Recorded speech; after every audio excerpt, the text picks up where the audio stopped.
Well, it is Monday, and I hope that you had a good weekend. Welcome to Morning Cafe. My name is Linda Alela. This is Morning, where we get to decipher the politics of the weekend as we ask what next for Wanjiku, even as the drumbeats of BBI gain momentum, with proponent leaders traversing parts of the country in search of the 1 million signatures, while the dissenting voices continue to struggle on whether to maintain their stand, that is their no stand, or endorse the document. Interact with us, hashtag Morning Cafe at Linda_Alela, TV47KE. The numbers to call will be running down on your screen. We'd love to hear what you have to say. Later on, we also talk matters laboratory medicine and its importance. Indeed, it's going to be a good show this morning as we ensure that your day or your week starts on a very, very good note.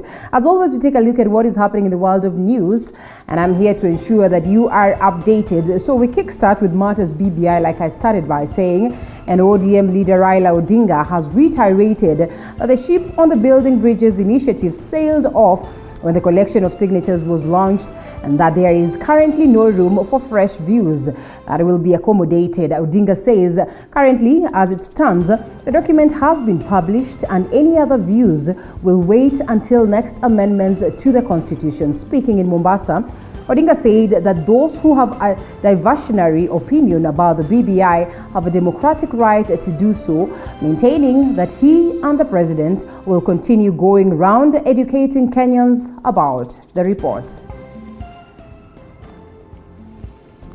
All right, as we try to get a hold of that, and let's take a look at a different one.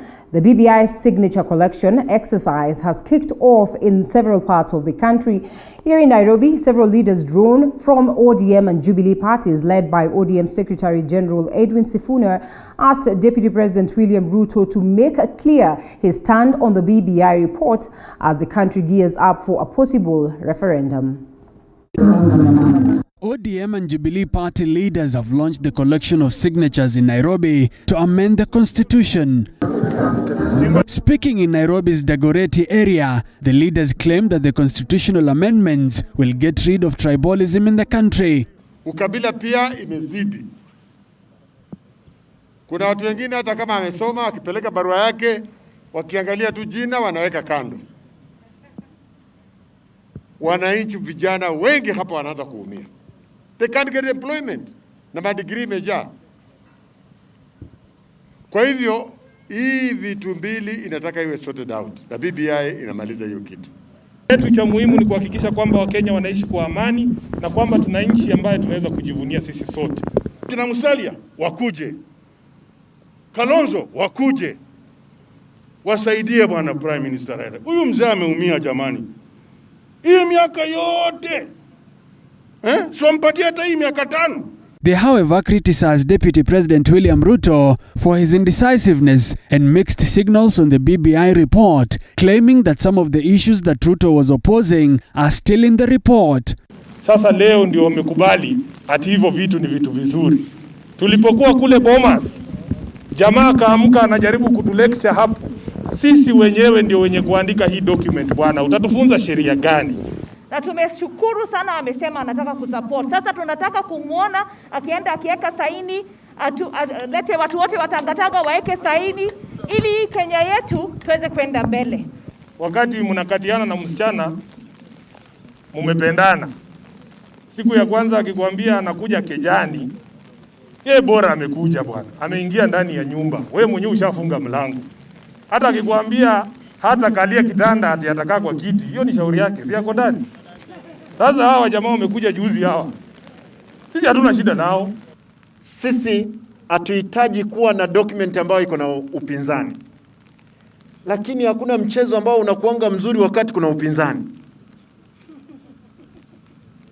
Kwa sababu sasa mkienda uwanjani mpate kwamba mko na timu moja, mtacheza kweli mpira? Deputy President William Ruto has seemingly taken a U-turn to support the document, which he says has absorbed some of his recommendations. In Bungoma, Governor Wycliffe Wangamati and his Kakamega counterpart Wycliffe Oparanya, alongside Devolution Cabinet Secretary Eugene Wamalwa, launched the exercise, with Governor Wangamati holding that the exercise aims at collecting more than 200,000 signatures. The leaders taking the opportunity to urge Western leaders to put aside their differences and unite to improve development in the region. Watu wa Western hatuko pamoja, tukae pamoja, wabunge wote tuwe pamoja. Na ndio sababu every time we meet here, we want to seek unity above division. We want to unite our people so that they live peacefully. Muluya kwa Msabot, Msabot kwa Mteso, ili tukae pamoja kwa hii county kwa amani. Elsewhere, Elgeyo Marakwet Governor Alex Tolgos has urged the BBI detractors to support the document, saying that the report has strengthened devolution. He bringing 35% of resources that will increase the allocation of Elgeyo Marakwet from 3.5 to 8.6. If that is being the enemy of the community, mimi niko tayari kuwa enemy ya community. In Laikipia, Governor Nderitu Murithi has said that the report has doubled revenues to the counties, further urging residents to support the quest for constitutional amendment. However, the County Assembly's Forum has said they are yet to come to a conclusive decision regarding the report. So me, I'm supporting it because when it passes, the resources to, like now we are going to get 16,000 per person, which is closer to what our brothers in Lamu are getting. Yeah. So far, we have not reached a decision, and therefore I don't want to preempt anything, but definitely, when we speak, Governor, you will also stand and listen. In Murang'a County, Senate Majority Chief Whip Irungu Kang'ata said that the introduction of Ward Development Fund will help counties effectively serve Kenyans at the grassroots, with Maragua Member of Parliament Mary Waithera calling upon Kenyans to read the document. The idea of Ward Development Fund is very popular amongst the people of this region. We have seen governors go rogue, failing to develop all counties, supporting certain regions only, certain wards only, excluding various regions from their development fund processes. All what is contained here is for the benefit of Kenyans. And because all of us are Kenyans, let us read this document so that as you talk from a point of knowledge. In Vihiga County, Governor Wilbur Ochilo led the signature collection exercise to endorse the report, claiming that the document has appended recommendations of the people of Western Kenya, a statement that was equally supported by a Muhaya Member of Parliament, Omboko Milemba.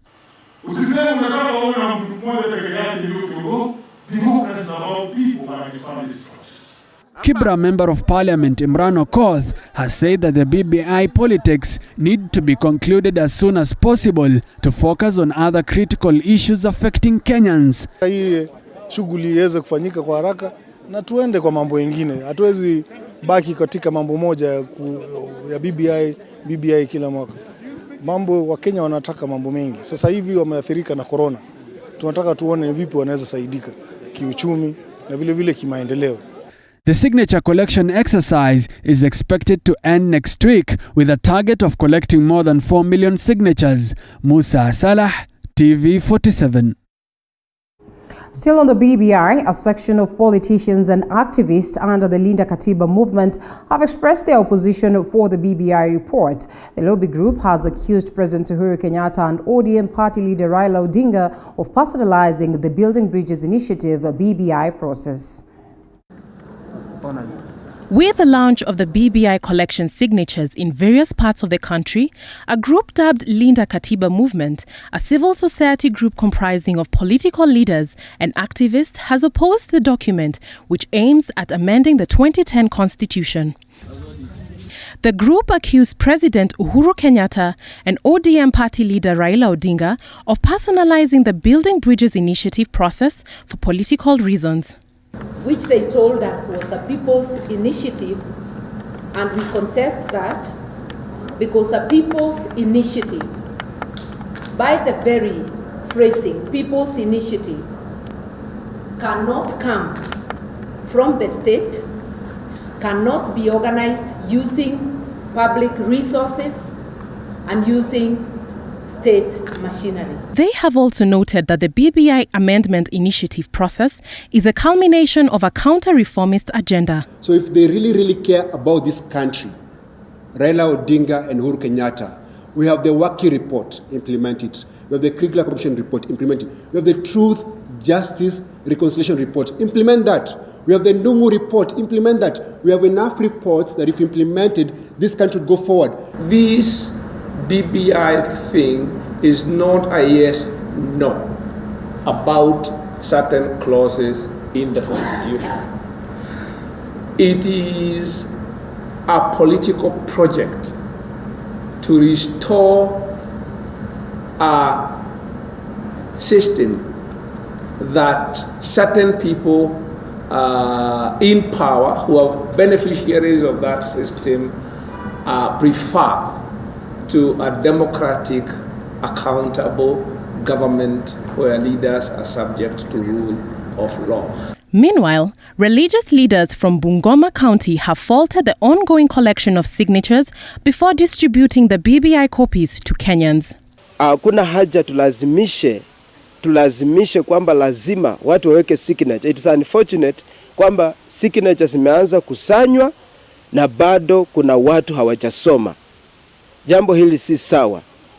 Ingekuwa vyema kwamba vitabu visambazwe kwa kila mahali. The leaders have also called on the Deputy President William Ruto to stick to his initial stand on the BBI report. Yeye ni individual as a Deputy President of the Republic of Kenya. But that does not mean when he changes his position, all of us will change our position. Deputy President William Ruto appears to have changed tune on the BBI report, claiming that most of his proposals have been factored in the amended report. Well, just how safe is the bag that you use or to carry your stuff or your groceries? I mean, in 2017, non-woven bags were introduced after the ban of plastic bags in the market. It is during this time that Uhuru bags, commonly known, were introduced in the market or flooded the market. But they were later banned after it was discovered that they were not of the best of quality. Fast forward to 2020, the bags are still in the market and are in use. But worse is that some are collected from dump sites, they are washed in sewage water, ironed, and then they find their way back to the market. Let's take a look at how safe this is or unsafe.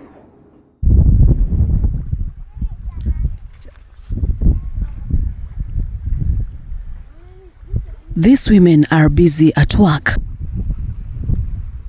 Some of them have deadlines to meet in delivering Uhuru bags, commonly used in a majority of households in carrying groceries from the markets.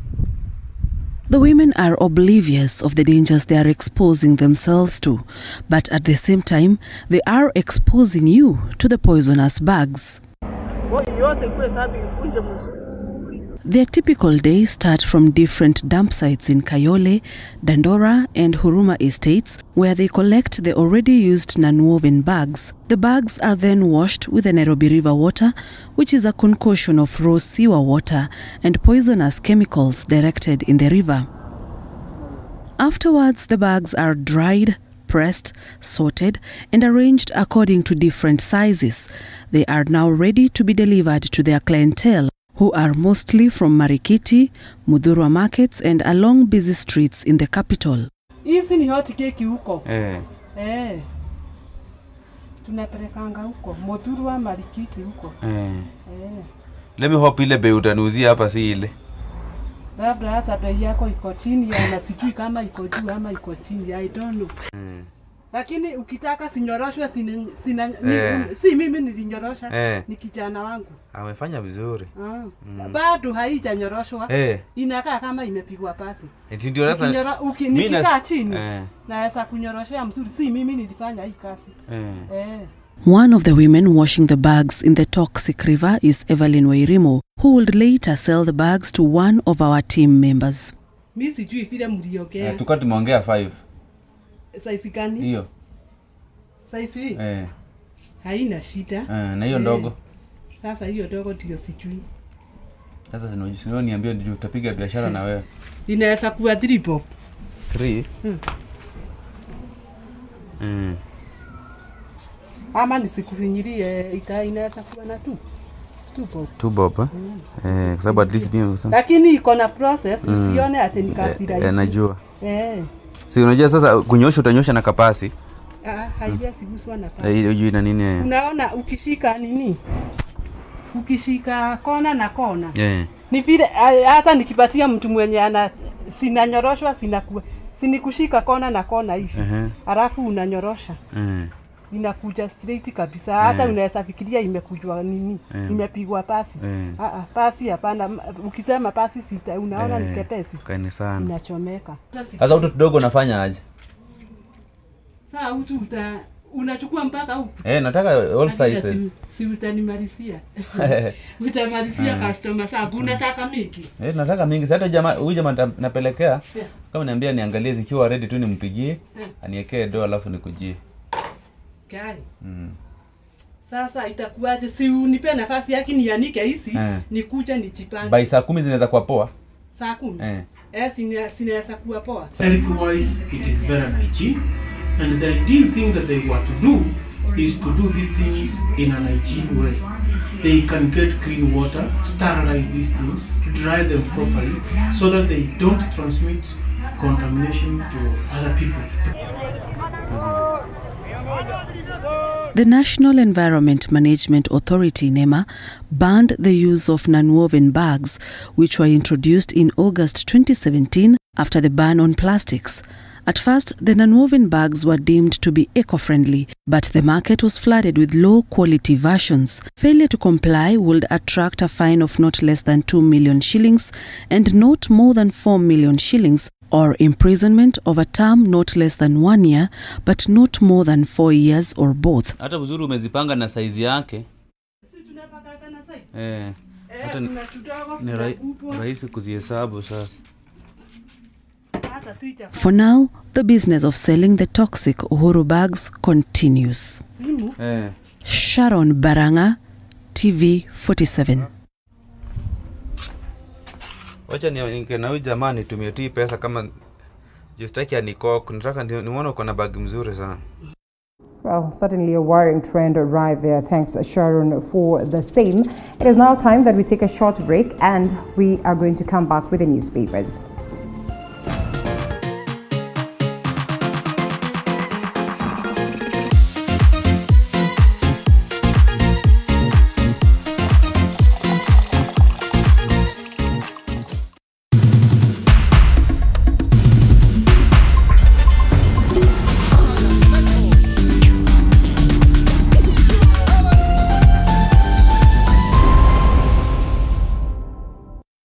Life is a journey, and we all have ups and downs, highs and lows, and celebrities are no exception.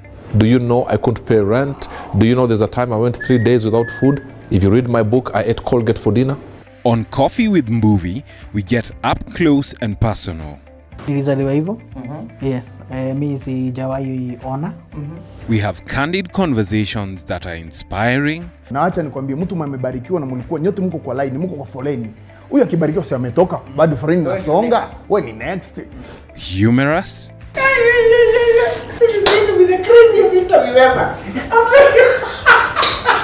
And life-changing. Success is value system and the legacy you leave. Coffee with Mbuvi, every Sunday at 8 p.m. only on TV 47. Every muscle, every bone is our concern. A lot of pressure with both your hands, you're going to collapse the infant's chest. Any pain. There you go. You can calm down, calm down, calm down. Any discomfort. We have just the right doctor. I'm a consultant breast surgeon. I'm an emergency care specialist. A chiropractor. With just the right remedy. Majority of patients will actually just require supportive treatment. Join us on Body Garage every Wednesday at 8:30 p.m. because we care.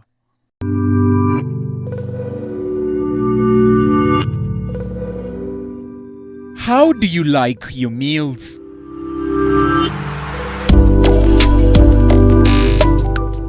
Sweet and tasty or spicy and savory?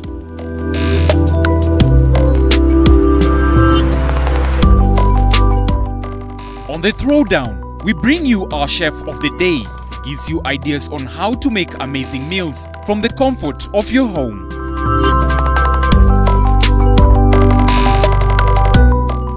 Every Sunday from 6:30 p.m.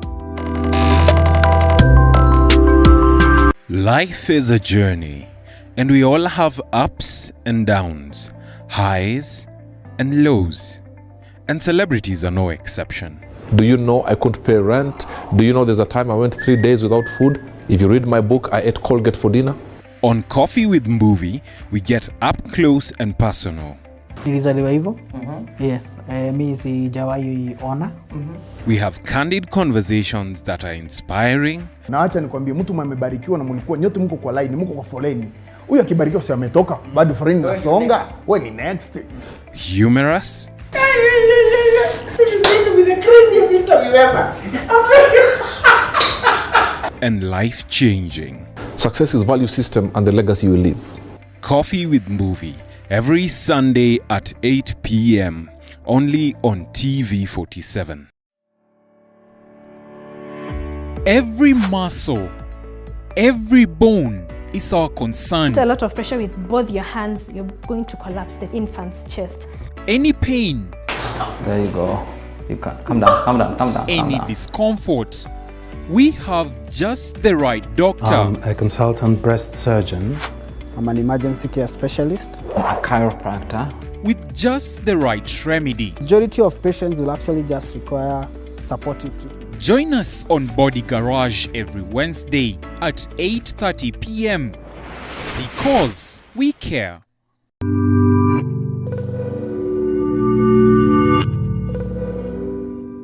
How do you like your meals?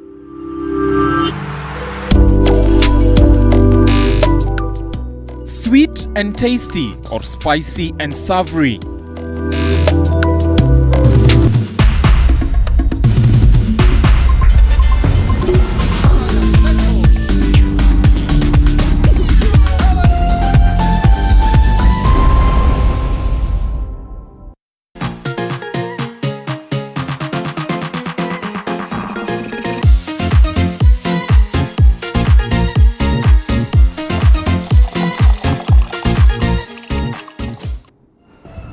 Okay, so what's on the papers this morning? The People Daily, the Standard newspaper, and the Daily Nation. We'll be taking a look at what has been captured.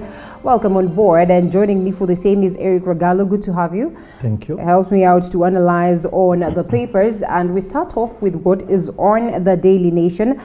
And militants killed 110 farmers in Nigeria. The United Nations say the villagers who were working on rice paddies were tied up and their throats slit in the bizarre deaths. This is absurd. Are they militants? They are not. They are not. They are? If the world wanted them away, they would go. Oh, yeah? They're there to do some work for some people. Okay. There is nothing in this world we call militant. Every organization is made, and the people who make them are people who control even the powers that be. So if you tell me there is Al-Shabaab, then who made Al-Shabaab? And why can't they finish Al-Shabaab? Yeah. Who made Mungiki?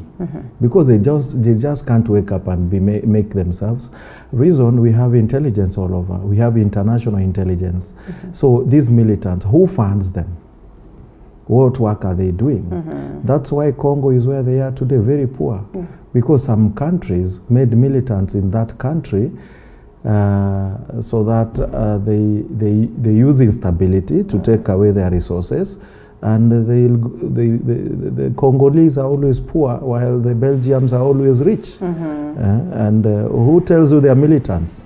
There is nothing like that. There is still so much unrest in Nigeria, or so to speak, courtesy of the secession talks that they are not even, well, Boko Haram is one of the things, but also there's been that talk where, you know, a region called the Biafran region sort of feels like, you know, that they have been marginalized for a long time, and, you know, they have been calling for secession for the longest of time. Such also, do you suppose that these individuals who are conducting these you know, heinous acts could be, you know, thriving in that, or could be taking advantage of the situation? No. The situation here is oil. Where are they? The black gold. Yeah. Where are they? Boko Haram are around the oil belt. Right. And the issue here is instability, so that the oil will not help Nigerians. Nigerians is one of the largest oil producers in the world. Right. And why are they poor? Interestingly, they use generators only. Yes. Why are they nothing. poor? I mean, things that you don't, you really see. It's very easy to analyze. And Nigerians, if they wanted Boko Haram away, they will be away. You think so? And there is no organization in this world that is not made. So all this is hogwash, and they know who funds them. And the question is, how do they survive in the forest? And who gives them money? Joseph Kony has been there many years. Kony is there, and up until today, nobody knows how to get a hold of him. How, do you think? How? They do. How? Was it hard to get Osama? It wasn't. It wasn't. It was just that the time to get Osama came, and they had to get him. That time came. Okay. But if they wanted to have him before, they would have had him. Right. You use such instability to control the world. Yeah. So you say there is right now, if you want to look bad, and a country want to look bad, they will tag that country as one of the country funding Al-Shabaab, and then they will use that loophole to hit you. Is South Korea really bad? I mean, North Korea. North Korea. Are they? No. Yes, but they're badly off right now because of what comes out, the media. Yes, the media, what they bring out. You think so? But are they really bad? Is it not what is in Let me give you an example. Yeah. Libya was bad. Yes. What we were being told. Yes. That Gaddafi is doing.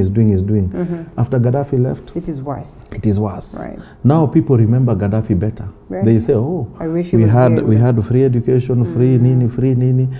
Kids will go to school. Ukipata mtoto hata unalipwa, kuzaa ni kulipwa. So now you survive. So was Gaddafi bad? So you think really Kim is a good one for them? I'm telling you, sometimes the people you think are hard-handed are good leaders. Wow. Does North Korea have a World Bank? Yes, Kenya we have. Yes. We have Central Bank, a bank that is controlled in the whole world. They've been operating in isolation. North Korea don't have a central bank. Why? But things are running. Because you cannot control their money against the dollar. Right. So they keep their currency stable. Okay. People don't understand some of these things are more than what they think. So to me, North Korea may not be bad. They can only realize that. May not be bad. Okay, well. Yes. Was Saddam bad? So they were saying. Is Iraq stable today? No, or it is not. So was Saddam really bad? On second thought, well, let's leave it at that. We can have this conversation until, cows come back home. But indeed, I think it is worth a conversation having. Are these people that are said are bad, really bad? Yeah. It's just that because they don't go with what you think. For a moment. Was Mugabe really bad? So that they killed the economy of the currency? Was Mugabe really good? Yes. You think so? Because he was telling you the truth. Well, after all said and done, Zim is in a worse place as it stands anyway. Yes. So right now they are even more unstable. Yeah.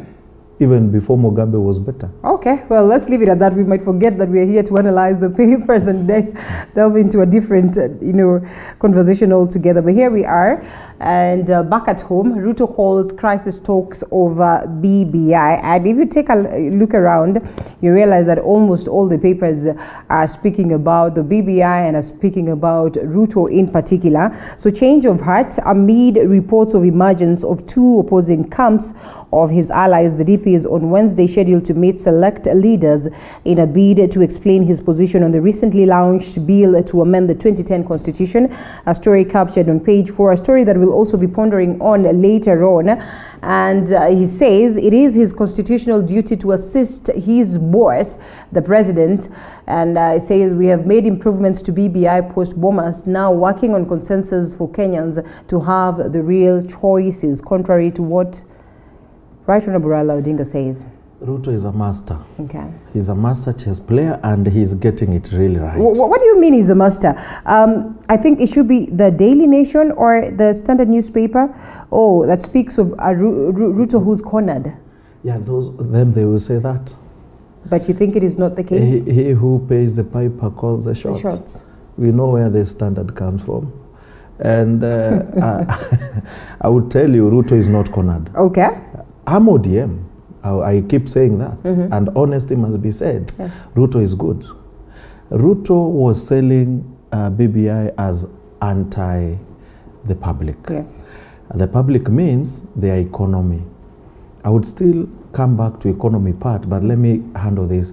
What Ruto asked for, most of the things were handled. Okay? And you could say BBI even communicated and talked about tea, milk, and farm products were all taken to BBI. And farm products, agriculture is going to be handled, is now coming back to the governor level.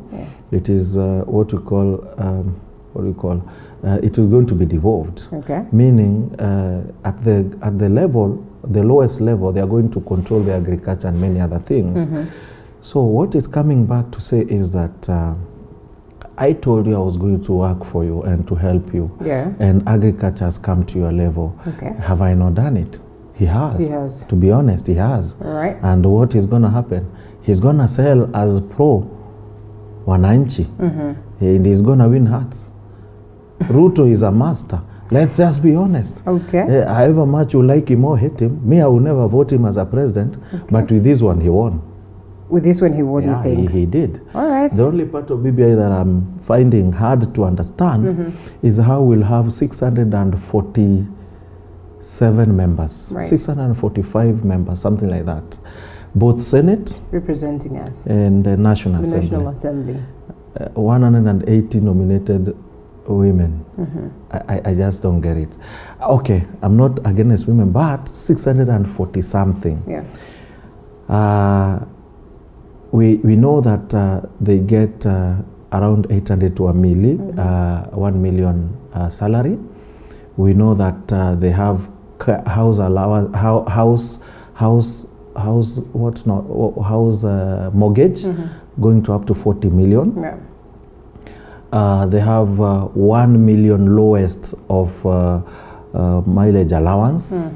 We have 600 medical cover. 10 million medical cover.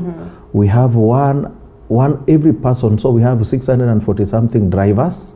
Wow. We have 1,200 and something bodyguards. We have 640 something PAs. It's going to be huge. And all these are at the Parliamentary Service Commission to pay these people. This, yeah. And we are going to pay that. And 640 something people divide by 47 million. So what are they representing? Certainly.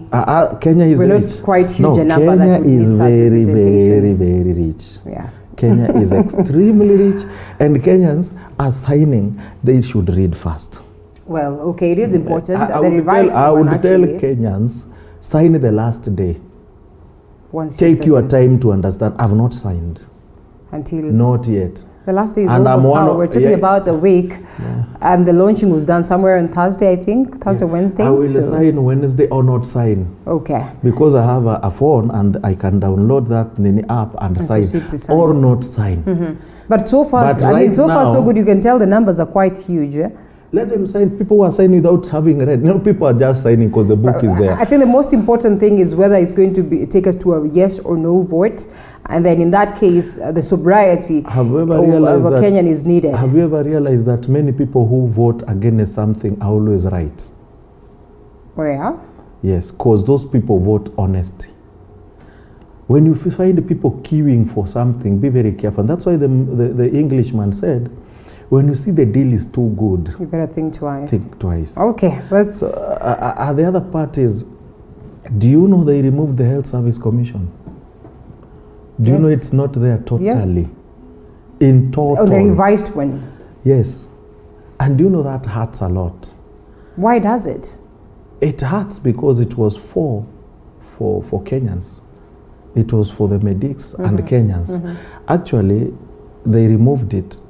You know, there's a Teacher Service Commission, and we still see trouble in the education sector. No, Teacher Service Commission, it's for the human resource of teachers. Yes. Employment, distribution, salary. The Health Commission was to take what direction in that case? Health Service Commission was to do the same.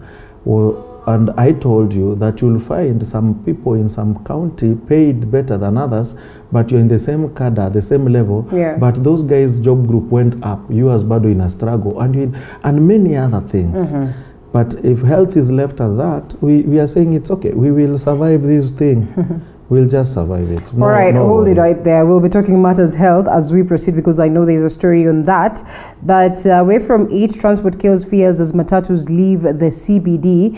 Nairobi Metropolitan Services want matatu out of the Central Business District by tomorrow. How realistic, how achievable is this, and what impact would it be? I'll tell you, people will walk. From Ngara to town on foot. You know, we've had this conversation before. Yes. And it is not achievable as at now.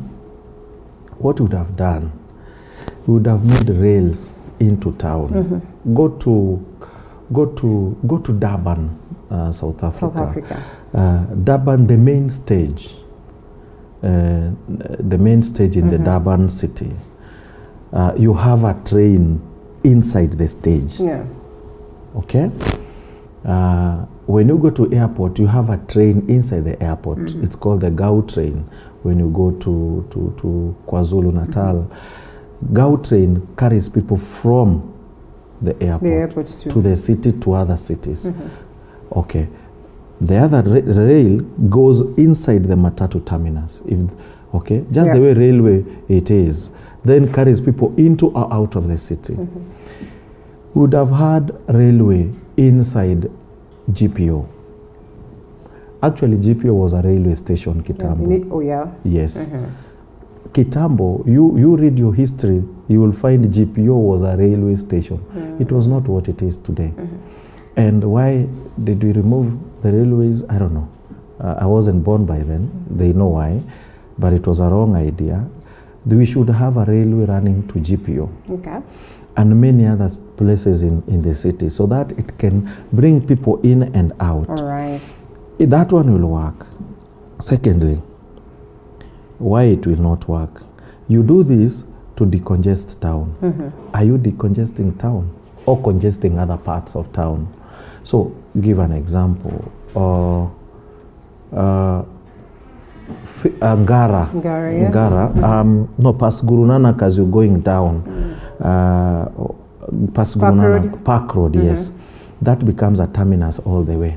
What will happen with that road? Be terrible. It is going to lock down.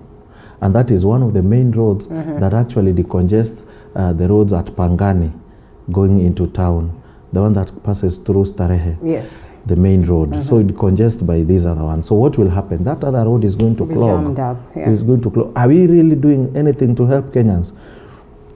It's them. It's let's wait and see. Yeah. But NMS, they started well. They are doing well. I would commend them and ask if all the cities in town will be the same.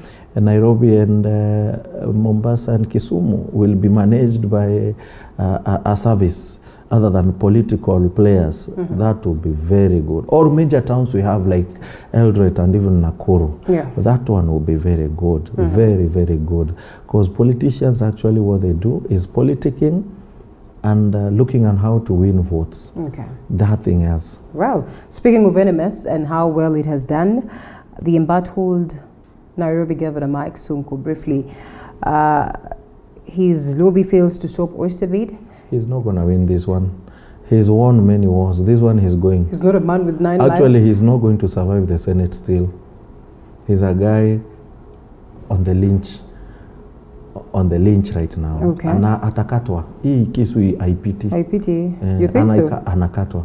What is his usefulness now? Wow. He's lacked his usefulness. Why did he refuse to sign that cash? Actually, that's where the problem starts. But he argues that it's not he doesn't have to illegal. argue. He doesn't have to argue. Go now. Against the law? Which law? Which law does he know? It's not against. Which law does he know? Because NMS was taken to court, and the court said it is a legal entity. So the legal entity want money, and still you say that it's not against the law. But the court said that it's a legal entity, but equally argued that the process was illegal. It was not right constitutionally. It was not the right. process was illegal, but the end game was legal. Okay. So at the end of the day, it's so are the courts confusing us? It's politics. This guy is going home, and he doesn't have usefulness. And when he goes home, we will see what plays around. Are we going to have a governor for 1 year? Maybe yes, and maybe it is Waweru. And maybe it is Waweru. Yes. Former MP Dagoretti. Yes, he's focused on BBI right now. Why would he want No, he will be the governor. What makes you say so? Because he is. Who else will be the governor? Hold it right there. That's a conversation that is very interesting that we need to have, and I don't know why you concluded that way. Actually, it is too long. I saw that coming last. It is extremely long, yeah. I saw that coming last year. I've been waiting. Why is Waweru not becoming a governor? He should have been last year. Constitutional process. He should of getting a governor on board. No, Sonko was going home. How many times has Sonko survived? Very many times. Very many. And the last time I knew he's going, and I knew Waweru is prepared to take But why? Why Waweru? Is that a constitutional route that will be taking to have him as governor? We'll just vote him in. You think so? Who else will be a governor? Maraga brags of solid legacy, says judiciary now stronger. Chief Justice states that though he did not achieve all he wanted, he leaves behind a bold institution. Is it him who was bold, or indeed the institution is? He was bold. So is it him, or is it the institution? Him. Let me tell you, everything falls and rises from the king's seat. Okay. If it were not for Maraga, we wouldn't have known. Remember, we wouldn't have known that we had a sham election. Yes. He was bold to tell these people, I will take this. But Maraga gave us a new election. Yeah. And were IBC bold enough to tell us what was happening? They have never been bold. They were never bold in 2007. They were never bold in 2013 and even 2017. The time we'll get a Maraga in IBC, then we'll have an election. Wow. That's it. Yes. So Maraga has it doesn't matter how many changes or reforms are made within the. Like now, let me ask you: what are the change? What will 5 people forming a government bring a change? There will be no change. Okay. What we need is a stable government. Just that. You will have a president, prime minister, nani. What will really change? We need that goodwill. We need a personality. Yes. So we need a Maraga in IBC. Simple. Yes. You will change IBC. You will do what? Nothing will change. If the system decides, hapa tunapita, watapita too. Well, okay, we discussed that also later on the broadcast. He was a little bit too tough on the state of the judiciary address last week. And, bare knuckles, he pointed and fired shots at President Uhuru Kenyatta, as he has always done, in terms of arguing that the executive has hugely interfered with the processes in the judiciary, or, of course, within the judiciary. But that aside, TSC taken to Apex Court for snubbing someone's. And, well, you were talking about a health commission. Look at what TSC struggles with. TSC has issues with NAT. Yes. Kenya National Union of Teachers. Those are, one is a union body. The other one is an administrative body. So the union may want something to work and the administrative body find it difficult to implement. But the health sector equally has tight unions and tough speaking leaders within the union. So in the event that but who is our employer? It will be the government, of course, definitely. Which government? The county governments are, I mean, as of now, at least. And how do they employ? You employ like any other person. Yeah. Public Service Commission. So when you have to complain, who are you complaining to? No one. That's why you go to the street. Okay. So but you see, NAT have to handle TSC. Yes. If TSC don't listen, then they go to the street. The other people don't have whoever to tell. Who are you telling? An amorphous body called PSC. Okay. Who are you handling? Nobody. Why do you conclude that PSC is amorphous? Why do you conclude that PSC cannot address some of these issues anyway? After all, I they think cannot address. You can see what happened in Kiambu and how PSC was formed in Kiambu. How do you get such a PSC to handle you when the problem is when each government that comes in the county forms its own PSC. Yeah. Even right now, the Waititu PSC is gone. We have a new one. We have a new one, yeah. Which so it becomes tricky. This new one, before they even get to know the ropes and what have you, the 5 years is gone. We have another PSC, and still your problems will accumulate, and that's why people strike. But you see, TSC will maintain. This is a commission that will maintain. Yeah. Okay, so you can always go back to them and question and all that. Yes. All right. Let's proceed to a different newspaper altogether. Now that we've touched on more on the People Daily, and we have the Standard newspaper. It's too late to give your views now. Raila tells Muslims and technically tells everybody. ODM leader meets Muslim clerics in Mombasa, drums up support for referendum as signature collection gathering pace. The leaders asked for religious balance in national appointments and posting of Muslim envoys. I think we won't delve deep into that because, well, we'll be discussing as we proceed. That is on the other segment. Where is our cash for COVID desks? Capitals ask. That's an interesting one. That's an interesting one. Yeah. And where are the desks? First of all, in the first place. Where are the desks? Okay. And before even you talk about the desks, I'd rather we find places where students will study than even having the desk. First, why I would say this is when I went to school first, I was sitting down, writing on my laps, and we still went to school. We should have had classes enough. We are opening schools in January. Yeah. I don't know how it is gonna be with the same classrooms, same kids, and desks are what is provided. Didn't some school have desks? They do. So are we to build desks or to add more classrooms? And if you add more classrooms, you have to employ more teachers. Right. That is where we would have gone, not desks. Because, to be honest, there were desks, yes, but classes, people are squeezed. Yes. We need to have new schools or build more classrooms. Okay. Well, we take a look at that and we see what direction it will take. But to page 2 of the Standard newspaper, woman gives birth to a baby with coronavirus antibodies. That's an interesting one. You are a medic. I'd love for you to probably tell us something about that. But page 2 and 3 is all about matters medicine, and farms apply for vaccine rollout permit. Hospitals admit 1,262 patients as 7 die of COVID-19. Africa not ready for vaccine, says World Health Organization. Africa cannot be ready for vaccine. It's true. I said that a week ago. Yes. The vaccine has to be kept in a fridge of -70 to -80. Okay. Negative. You know, I want you to think of -70. What do we have in existence right now? We have lots of vaccines that are, have refrigerated. Yes. But up to +8. Okay. Up to +8. From -2 to +8. That is the range. Yeah. So -2 is actually where they are kept by the vaccine. I've forgotten the name in the national level. Okay. But when they are down there at the dispensary, they have to be at +4, +8. You understand? And that's the vaccines we use. So we have a vaccine coming that you have to keep at a -70, -80. Now, which African country has such a fridge? Certainly. Yeah, we only have to use nitrogen gas, hydrogen gas, sorry. And where do we have all that? Okay. So we are not ready, and we are not going to be ready tomorrow. Yes, wow. We have to just start buying machines. So the kid born with antibodies, the antibody could be from the mother. Okay. Yes.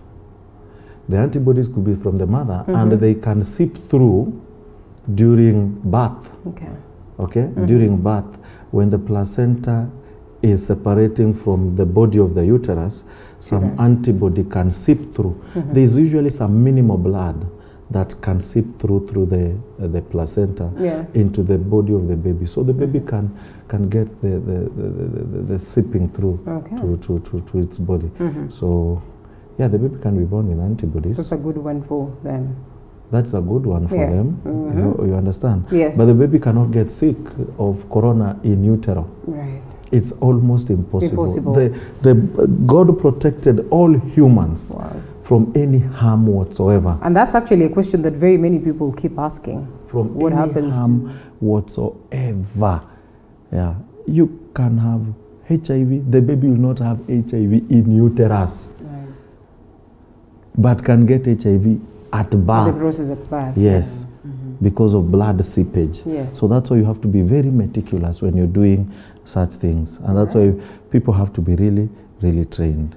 Okay, well, and page 6 and 7 speaks of technically everything about BBI. Was Ruto cornered into supporting the BBI? Soldier who stopped Ruto's UDM takeover dies. Yes, that is Koech. I think he led the country in mourning. This fallen soldier will not rest till we stop BBI reggae, says activists. Is Karua an activist? You tell us. Is she trying to find her way back into the game? Karua will never come back.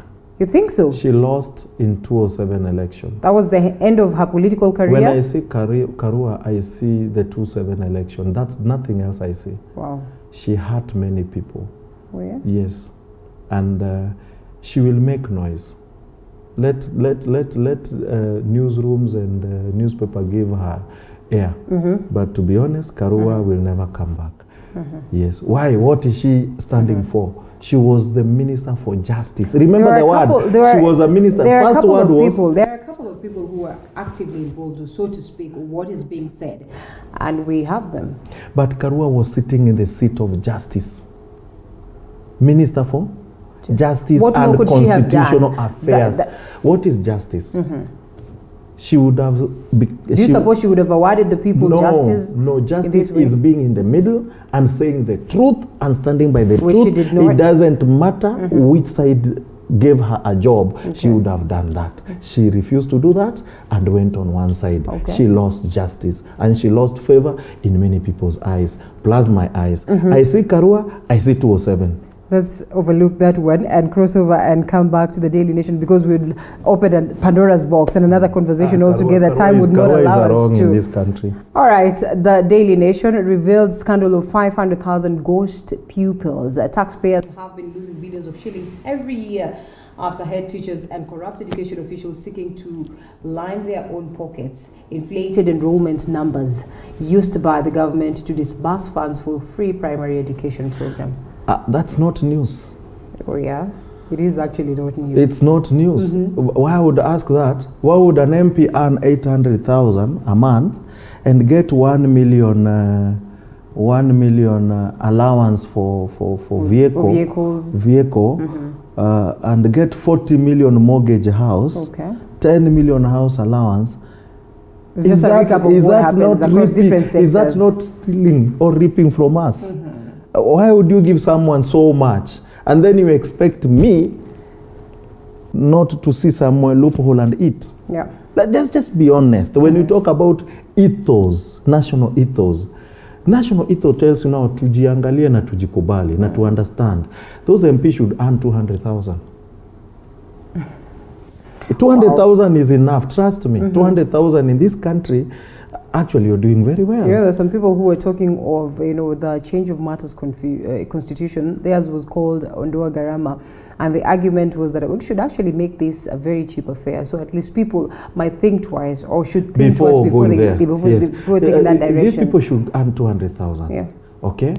Guys who are coming from far, around 100 or 200,000 allowance for fueling your vehicle is not bad.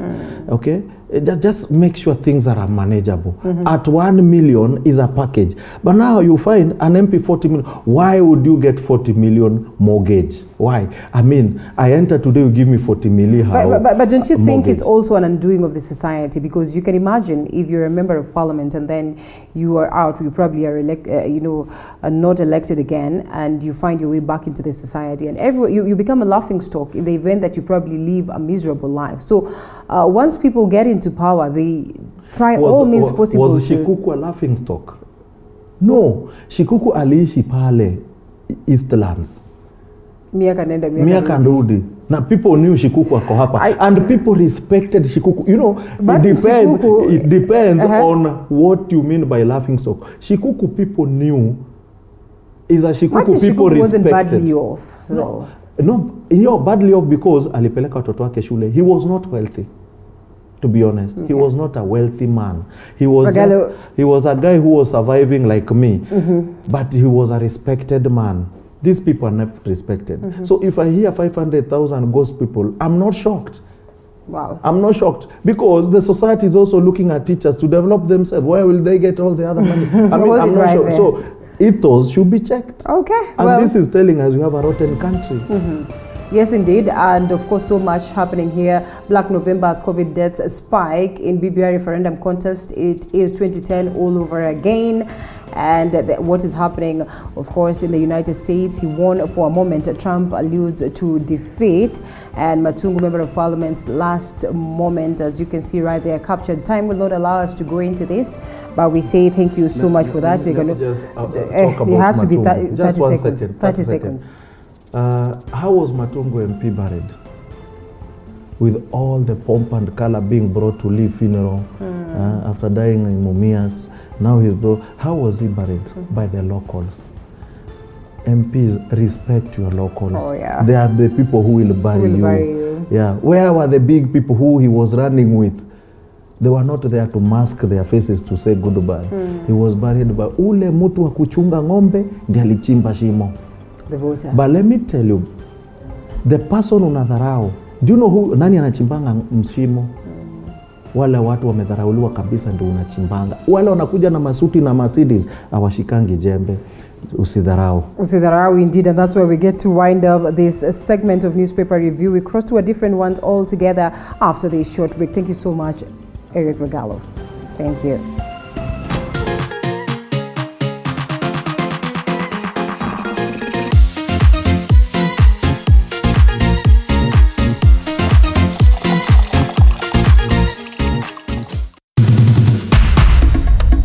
Life is a journey, and we all have ups and downs, highs and lows, and celebrities are no exception.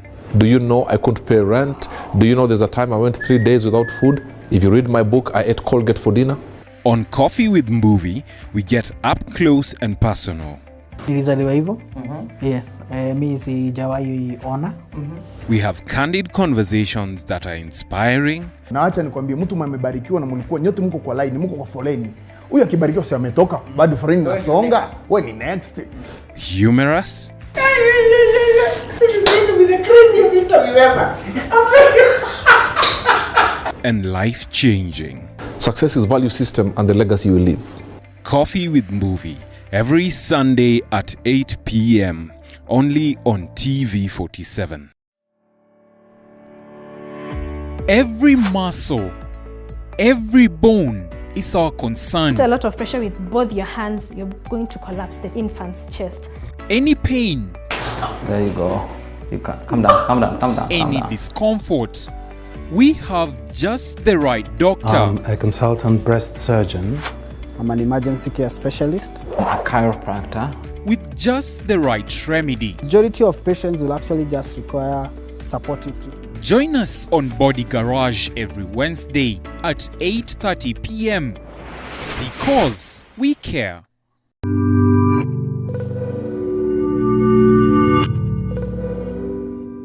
How do you like your meals?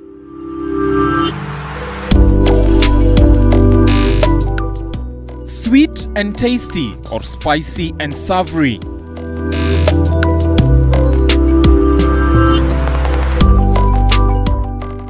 On the Throwdown, we bring you our chef of the day. Gives you ideas on how to make amazing meals from the comfort of your home.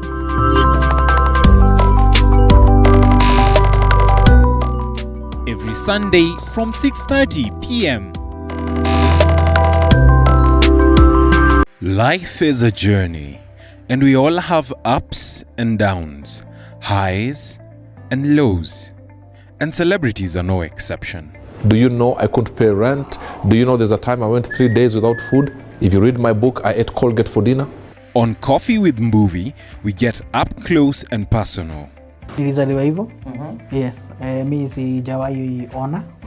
We have candid conversations that are inspiring. Na acha nikwambie, mtu mmebarikiwa na mlikuwa nyote mko kwa line, mko kwa foleni. Huyu akibarikiwa si ametoka, bado foleni inasonga. Wewe ni next. Humorous. This is going to be the craziest interview ever. And life-changing. Success is value system and the legacy you leave. Coffee with Mbuvi, every Sunday at 8 p.m. only on TV47. Every muscle, every bone is our concern. A lot of pressure with both your hands, you're going to collapse the infant's chest. Any pain, There you go. You can calm down, calm down, calm down. any discomfort, we have just the right doctor. I'm a consultant breast surgeon. I'm an emergency care specialist. A chiropractor. With just the right remedy. Majority of patients will actually just require supportive treatment. Join us on Body Garage every Wednesday at 8:30 p.m. because we care.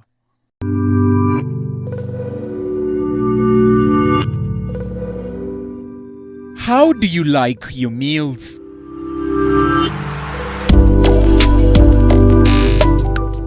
Sweet and tasty or spicy and savory?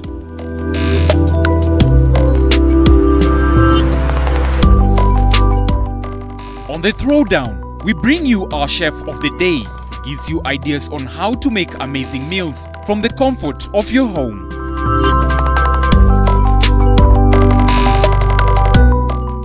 Every Sunday from 6:30 p.m. Life is a journey, and we all have ups and downs, highs and lows, and celebrities are no exception. Do you know I couldn't pay rent? Do you know there's a time I went 3 days without food? If you read my book, I ate Colgate for dinner. On Coffee with Mbuvi, we get up close and personal. Nilizaliwa hivyo.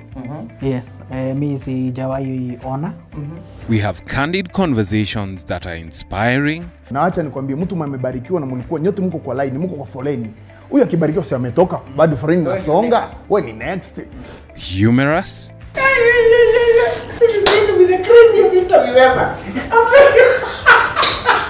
And life-changing. Success is value system and the legacy you leave. Coffee with Mbuvi, every Sunday at 8 p.m. only on TV47. Every muscle, every bone is our concern. A lot of pressure with both your hands, you're going to collapse the infant's chest. Any pain, There you go. You can calm down, calm down, calm down. any discomfort, we have just the right doctor. I'm a consultant breast surgeon. I'm an emergency care specialist. A chiropractor. With just the right remedy. Majority of patients will actually just require supportive treatment. Join us on Body Garage every Wednesday at 8:30 p.m. because we care.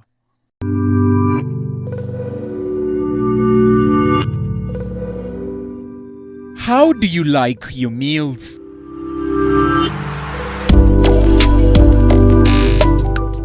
Sweet and tasty or spicy and savory?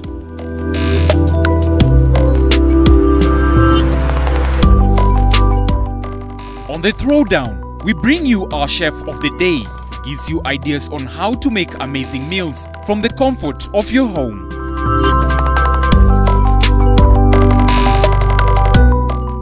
Every Sunday from 6:30 p.m. Life is a journey, and we all have ups and downs, highs and lows. And celebrities are no exception. Do you know I couldn't pay rent? Do you know there's a time I went 3 days without food? If you read my book, I ate Colgate for dinner. On Coffee with Mbuvi, we get up close and personal. Nilizaliwa hivyo. Yes, mimi sijawahi ona. We have candid conversations that are inspiring. Na acha nikwambie, mtu mmebarikiwa na mlikuwa nyote mko kwa line, mko kwa foleni. Huyu akibarikiwa si ametoka, bado foleni inasonga. Wewe ni next. Humorous. This is going to be the craziest interview ever. And life-changing. Success is value system and the legacy you leave. Coffee with Mbuvi, every Sunday at 8 p.m. only on TV47. Every muscle, every bone is our concern. Purely Kenyan. Buy now on Jumia or Amazon.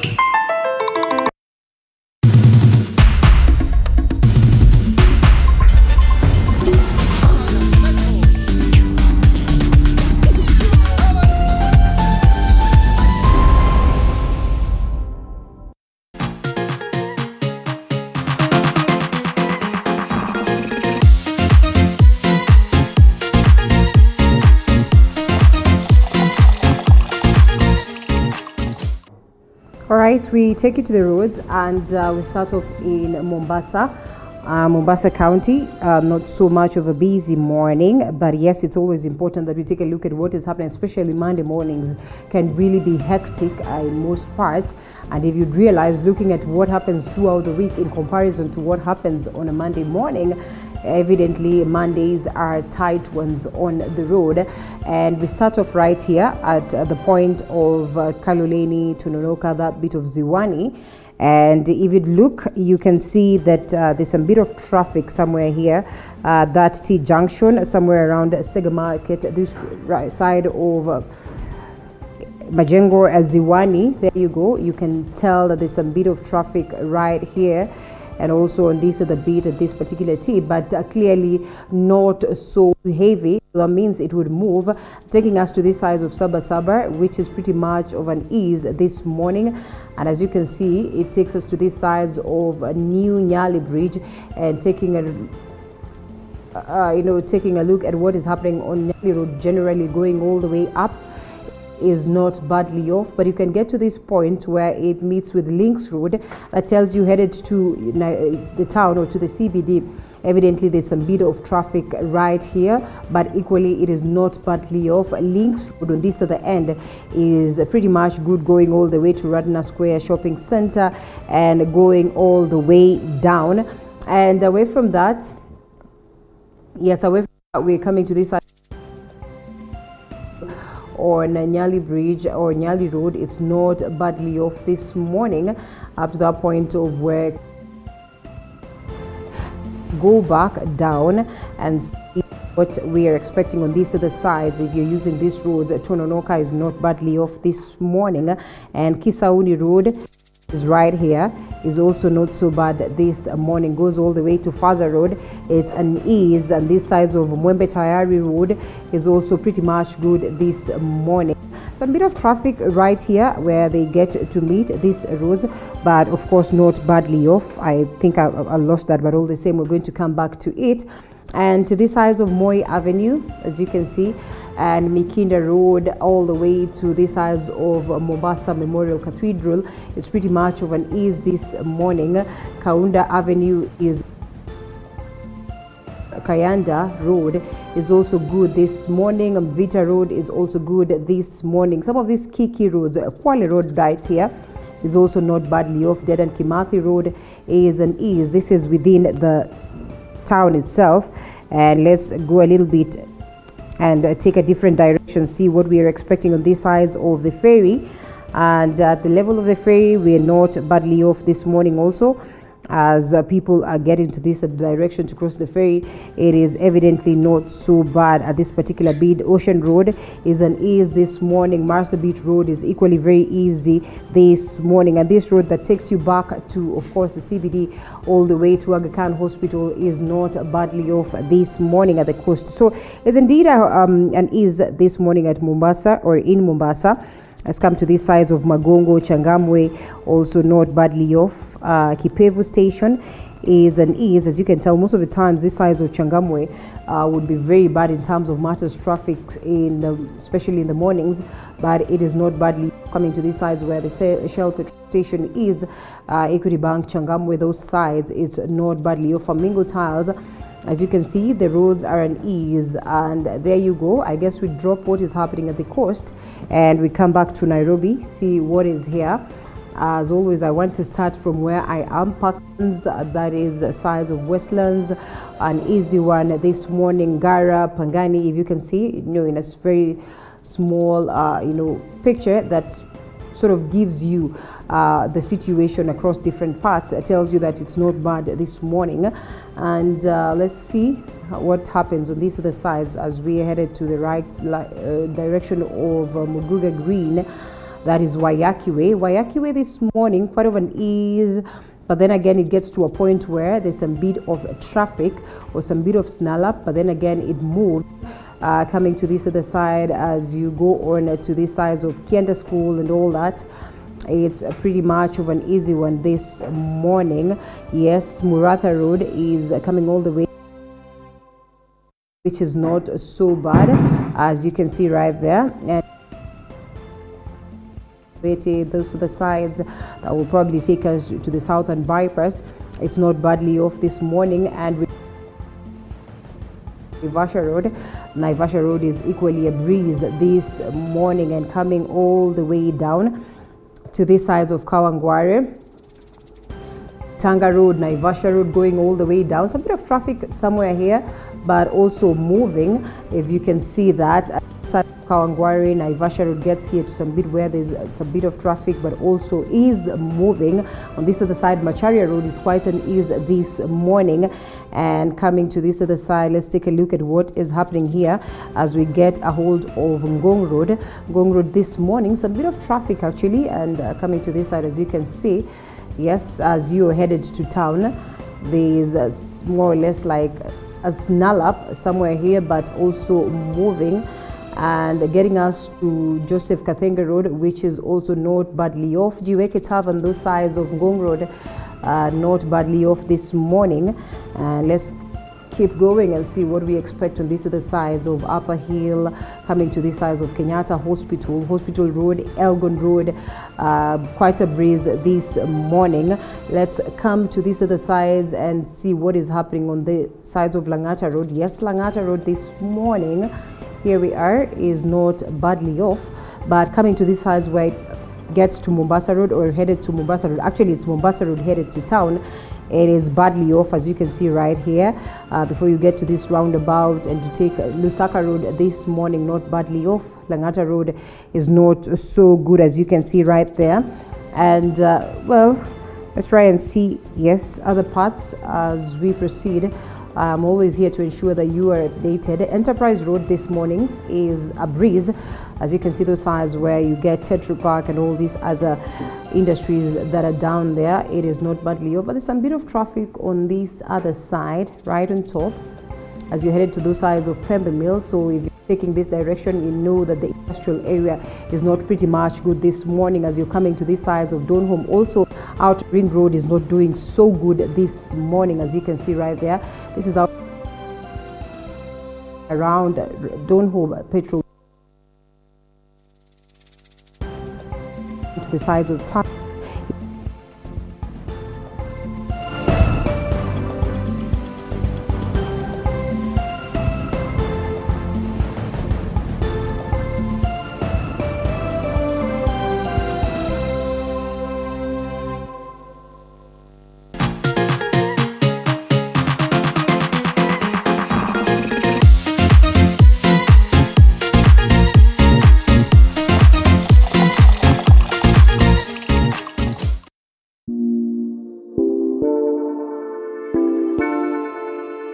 Lake Baringo, after Lake Turkana, is the most northern lake in Kenya. It is one of the only two freshwater lakes in Kenya, the other being Lake Naivasha, as it has 3 inlets but no outlets. It has a surface area of 130 square kilometers and an elevation of 970 meters. The three rivers that feed the lake are River Molo, River Pereira, and River Old Arabelle. The water is thought to be seeping through the lake sediments into the faulted volcanic bedrock. The lake has many pieces of islands within it. At its center, the biggest called Okokwe, which translates to the meeting point.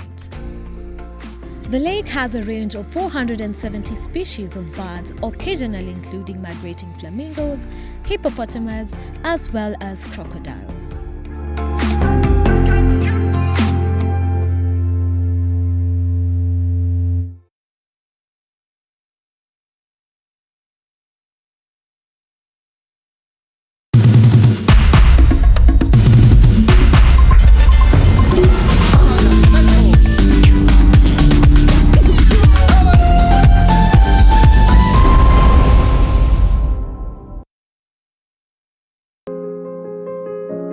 The Nyali Golf View is situated along Links Road, Nyali, near the Mamba roundabout. Accommodation at the Nyali Golf View ranges from luxurious, air-conditioned, self-catering, elegantly designed 3-bedroom, 2-bedroom, 1-bedroom, and a presidential suite.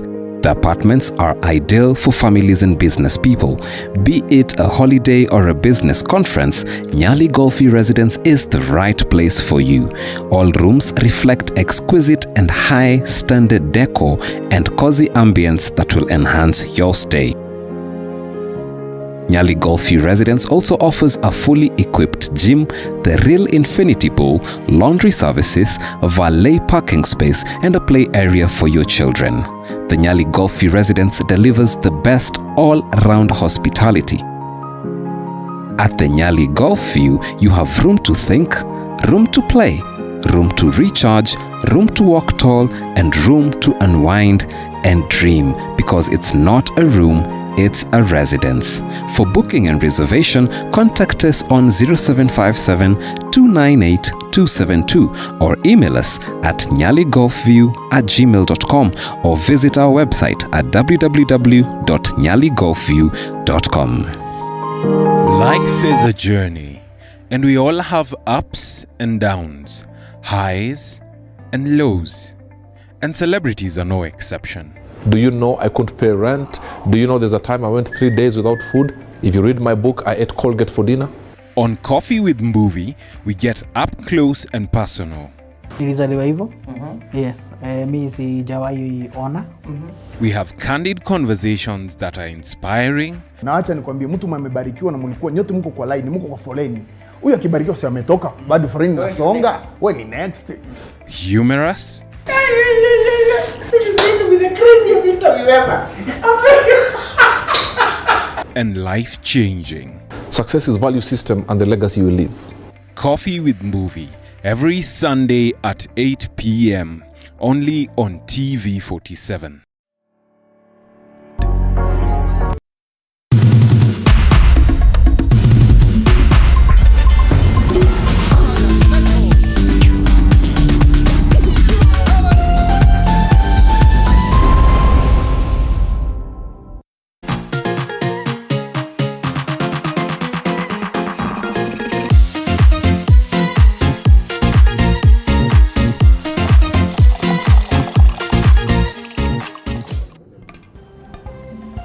Time for us to take a look at what has been happening on Matters Politics over the weekend.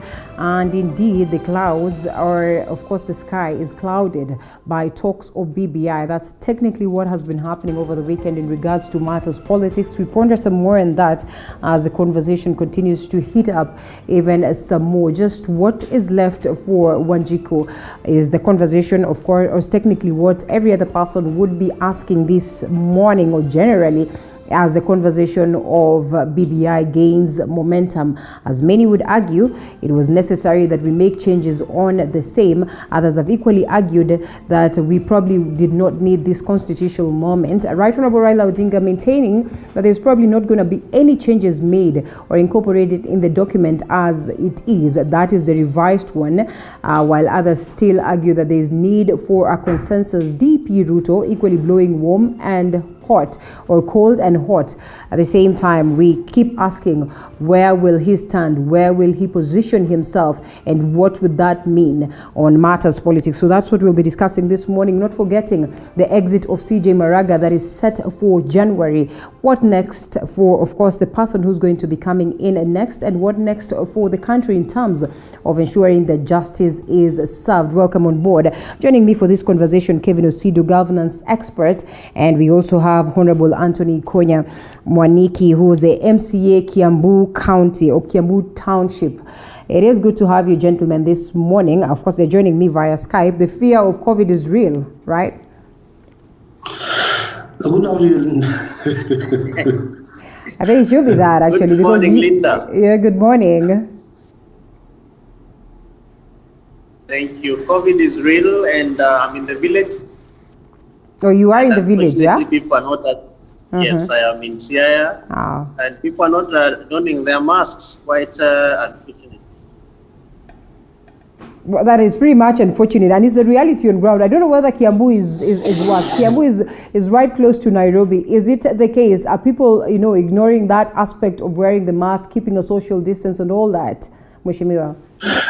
No, morning, Linda. No, Kiambu, people are quite afraid about COVID, and everyone is putting on their masks. So I think, as far as Kiambu is concerned, there's a lot of enforcement as far as masks is concerned. So I think we're doing well. Let's just be genuine for a moment. Is it indeed fear of COVID-19, or it's fear of the police, fear of the laws, and the fact that they're just close to Nairobi and they know that this can land them into trouble? No, one is that we're having a lot of cases where right now every person in Kiambu will tell you of a person or two or three who've lost their lives out of COVID. So there's a general fear of COVID. I can tell you, I've been to the markets, I've been to supermarkets, I've been to all those places. So the fear is real, and people are genuinely fearing COVID, not due to enforcement of those things, but we genuinely now can tell this is. We have reasons to fear. I lost a friend of mine. It should have been 3 days ago. Actually, will be put to rest tomorrow or the day after. So, and I've lost a couple of them. So I can tell you, it is real. It's a person who's really freaking out. It's me. But of course, I did not miss studio because of COVID. My most sincere apologies. Something came up and I couldn't get around it. I enjoy being where you are. In studio. I was like, what happened? What's changed? My most sincere apologies. If you call me actually in the next 1 hour in studio, I'll be there. But, all right, well, it's okay. All the same, we're going to do this, and I'm sure we're doing good. Before we even delve deep into the conversation, I know COVID is a worry, and especially when we see our politicians traversing different parts of the country trying to push for different agendas in terms of politics. Kevin, let's linger some more on this aspect of COVID and the fact that people in Siaya really are not focused much on abiding by the rules that are provided for, and it's not just in Siaya but across different parts of different counties.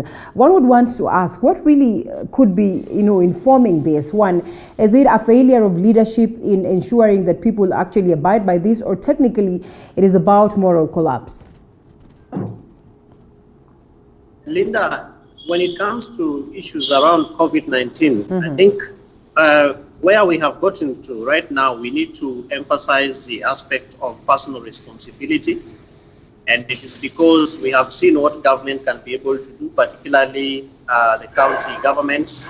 In fact, given the kind of meetings that have been taking place between the President, the Minister of Health and counties, I think Kenyans now need to embrace the aspect of just being personally responsible and not necessarily relying on government to be able to either ensure enforcement or tell us what to do. And this is because, as Mheshimiwa rightfully says, even infections around COVID-19 have been moved much more closer home. We have our frontline defense or soldiers, like very high-level specialized doctors who've also passed on out of COVID-19 complications.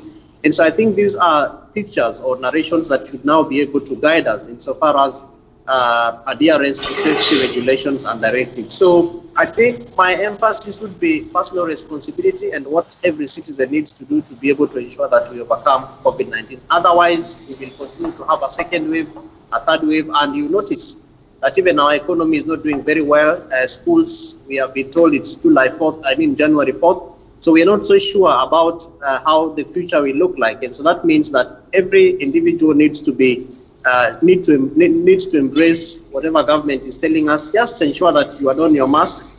Yes, of course, even where I am right now, some people, of course, are responsible, but I think a majority of the people are still not very, are not very keen to be able to adorn those masks. Even when it comes to washing hands, yes, some restaurants have water, but there is no soap. The supermarkets have water washing points, but there is no soap. Until when you ask them, na sabuni iko wapi, then that's when they remember, oh, inafaa tuoshe na sabuni na. So I think maybe the county governments need to ensure some enforcement, which I think the national government has also brought out some safety directives in so far as enforcement is concerned. But I think we need to just look at it as a personal responsibility and ensure that we partner and collaborate with the government to be able to overcome COVID-19. All right, and here we are, and politics is gaining momentum. That is politics of the BBI.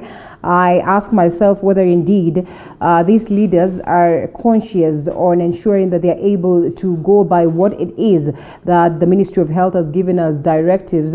Well, from what we've seen over the weekend, a majority of them traversing different parts of the country, you know, setting up sessions where they discuss matters BBI, some of them pushing for the same, others going against the same. I would love for you to react to that, but of course, before we get into it, let's have this clip that is going to guide us into the discussion. Which they told us was a people's initiative, and we contest that because a people's initiative, by the very phrasing, people's initiative, cannot come from the state, cannot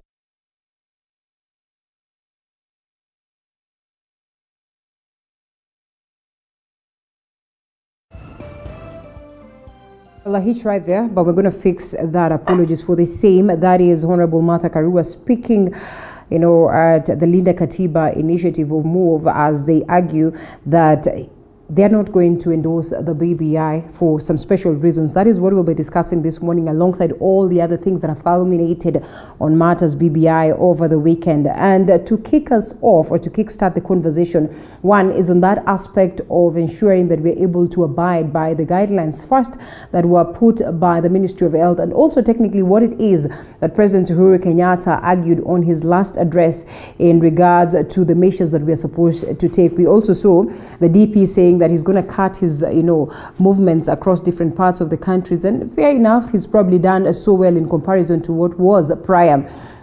Honorable Likonya, do you suppose then that the leaders for a moment have forgotten what it is that they're supposed to do, or they are just within the lines that were dictated?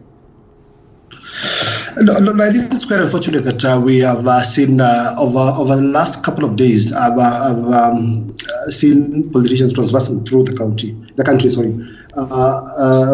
popularize BBI or the reverse of it. It's really unfortunate that we throw in caution to the wind. And the president has been very clear and said that there's no way we can police on borders.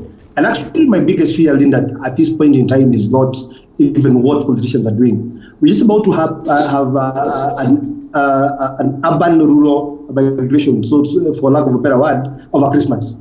What is it the government is going to do? Look at most of us who are in Nairobi.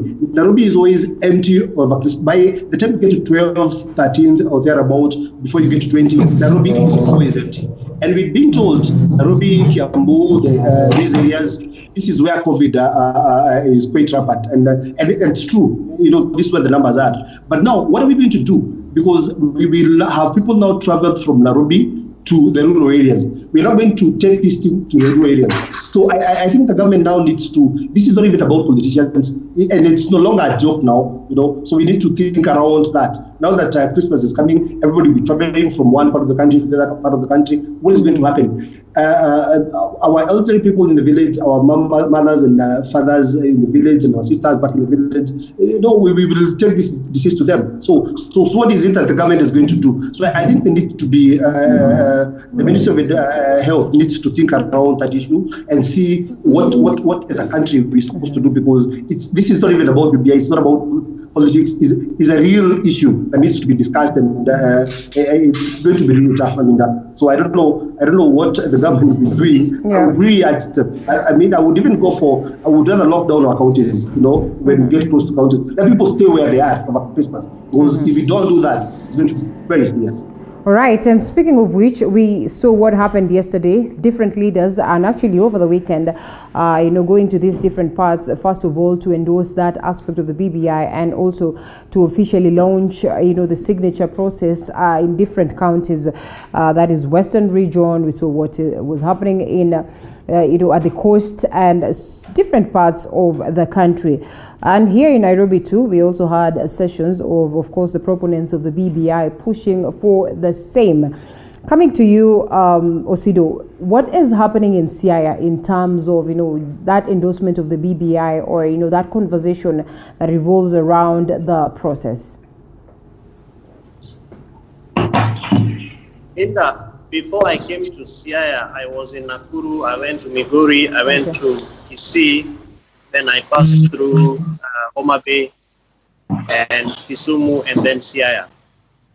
Mixed reactions, but I think of much concern, people are asking for the copies of the document, and especially given the fact that now the signature collection drive has begun, and the kind of strategy that has been put in place to ensure that people are signing, I think is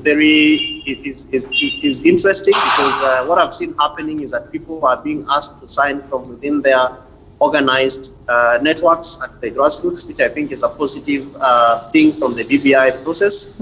In some areas, we have noted some coercion where people are probably being pushed, without necessarily being given the opportunity also to ask questions, which I don't think is a very positive venture. But I think when you talk about this particular region, then people are much more positive about what they expect from the BBI process. In Nakuru, I had an opportunity to speak to some young people, particularly for the riders, and also yesterday after church. And people are still waiting for the copies of the document, which I think the proponents of the BBI process need to be very clear about what that means. And remember that later, of much concern are three things from where I sit. One is, what is a constitutional bill that has been proposed by the BBI? Because that is really what is going to send people to a referendum. It's not per se the entire BBI report, but of course, when we look at the second thing, which is the report itself, what does it portend? What does it portend for the future of the citizens, and then why should they be seen to be signing for it? Then the third thing is public participation, which I think is a very critical hallmark of our constitution, and it is therefore very important that citizens are given the opportunity to participate. From what I have seen, people are eager to be able to understand what the report really is. Unfortunately, Linda, from our initial conversation, the political class have more or less taken this whole process, and they're making it like a contest between the former Prime Minister Raila Odinga and the President against the Deputy President, who has also been seen to be opposing the report. So I think that the proponents of the BBI will have to be very clear around dealing with many different areas, or rather avenues, to be able to ensure that citizens clearly understand what this report is. We need to ensure that we have copies out there, and that we use the different national government administrative offices or opportunities to be able to ensure that then integrating with the citizens, particularly those who will be required to vote when we call for a referendum. Is there much time to push for civic education before we even come to, the significance of this in comparison to 2022 politics? Ikonya, do you suppose that indeed there is need, in as much as maybe you can distribute these copies across, and nowadays we say, thanks to technology, that most of the Kenyans are able to access some of these documents or some of these, to access this report. So do you suppose that there's need to have a more push on matters civic education, and is there, the time for us to be able to do that?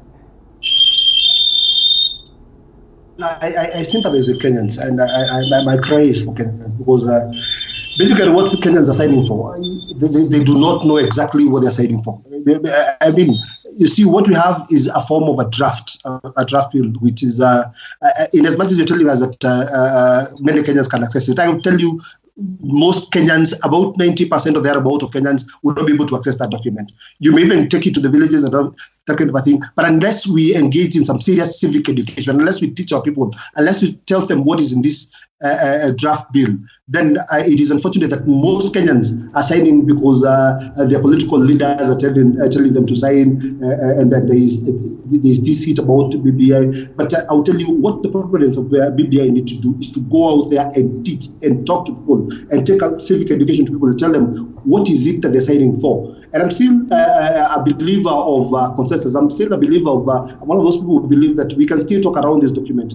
We saw the DP last week tweet of one of the good clauses in BBI. I will also tell you that from where I sit, and I'm reliably informed, that he will also be tweeting around those things that still things are potential that we need to discuss. So I think what we need to do is to go to the people, let's talk to the people, let's engage them, let's teach them, let there be civic education before we even now encourage people to sign. Because I remember Linda was with you on Wednesday in studio. That was the day that the signature launch was about to happen. And remember that evening and the following day, all the governors, all the MPs, everybody, the proponents of BBI, were out there, launching out the signatures and whatever. But I never had at any instant, any governor, for example, my governor in Kiambu, the Governor Nyoro, launched the signature thing. But I never had him talk about BBI. I never had him tell the people. The reason why I want you to sign is because 1, 2, 3, 4 things. This is how this document is going to help Kiambu. This is how this document is going to help our farmers. This is, and Kiambu is a farming area. This is what is going to help our industries and what have you. I have not had people talk about the document. I've already seen people say we are getting into some sort of a train, and the train has left the station, all those things. But I think it is important we engage our people on issues, not on some mere campaign. And I told you, Linda, the other day, that BBI, for some people, is supposed to revamp them and take them back into the political space because they've lost popularity or that kind of thing. So there are people who want to use BBI, and that's why we have sessional politicians who are wishing that we'll have a fashion that is saying no, so that we get into a context. So which I think is not right. I think we need to discuss issues and see what is good for this country. All right. Speaking of consensus, are the proponents of the BBI, the key for that matter, key proponent, that is Right Honorable Raila Odinga, argues that, we might as well forget about making more changes on this particular document, which many have argued probably is something that is necessary, because if we're talking about changing, there are very many people who are presenting their proposals, and all these proposals cannot be incorporated. Why do we still have leaders or still have other people who argue that indeed consensus is necessary? Coming to you, Osido, the likes of Indeed, you've seen Anthony Konya also for the idea that we probably need to have a consensus and have a conversation revolving around this document that would mean making changes. And we all acknowledge that the Constitution is a live document. Why is it that people are not being patient to wait for another moment where this conversation can arise? Linda, we have had this conversation with you before. And we have agreed that you cannot organize a party and organize and make an announcement and highlight broadcast your party, and then people who are supposed to be actively involved are just standing by the fence and they are waiting. So they're just asking, how much salt do you want to put? Why not, consulting us? Until when you prepare the meal and it is ready for eating, then they begin to ask, why didn't you consult us when you are eating? You didn't ask us how many visitors. That is what we are seeing. What Kenyans need to do, because this country, from our political history, is very clear. As the Swahili say, fahali wawili wakipigana ni nyasi ndio humia. And our political leaders have learned how Kenyans play, how we play our politics as a people. They have decided to chart the path. And you see, when the politics is taking place, it also affects the entire sphere of our lives, the economic, even the spiritual, because sometimes we can't go to churches, even the social, because we cannot relate effectively as neighbors. So what this therefore means is that Kenyans need to look at the low-lying fruits from the BBI report, because the political class will have their day, they will have their say. Kenyans will not be able to stop them. However much we shout, however much we say amend the constitution, tekeleza katiba and all that, these people will do what they want to do, when they want to do it, and how they want to do it. What Kenyans, in my view, need to do is to ask ourselves, how do we take advantage of this particular process to be able to make this country a better place? Now, the BBI process has provided that opportunity. We must not leave this process to the political class. If we make that mistake, then what we are seeing happening right now will spiral over into the 2022 elections, and then we'll be taken through another 5 years, because this has been 5 years. You know, the former prime minister swore in himself. He said he's the people's president, and things were not going on very well. Yeah. Kenyans wanted, some parts of the country wanted to secede. The country was split into 50-50, right in the middle.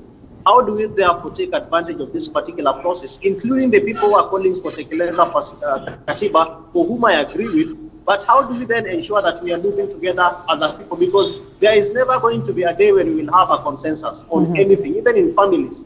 There is a time when some people prefer eating chapatis, others are calling for ugali, others are calling for rice. It is not possible. Okay. That you will have a scenario where everybody is saying, I want ugali, I want ugali, I want ugali. In 30 seconds, some bit of division. In 30 seconds before I let go of you and come to Ikonya, what do you make of the DP's talk on this one? The deputy president should stop being hypocritical. I think he said there are things which were not clear in the report, and there was a meeting that took place between him and the president, His Excellency the President, and we have seen him tweeting and said yes, including his lieutenants. They have said yes, now we are comfortable. The things that we wanted to put in the report have now been put in the report.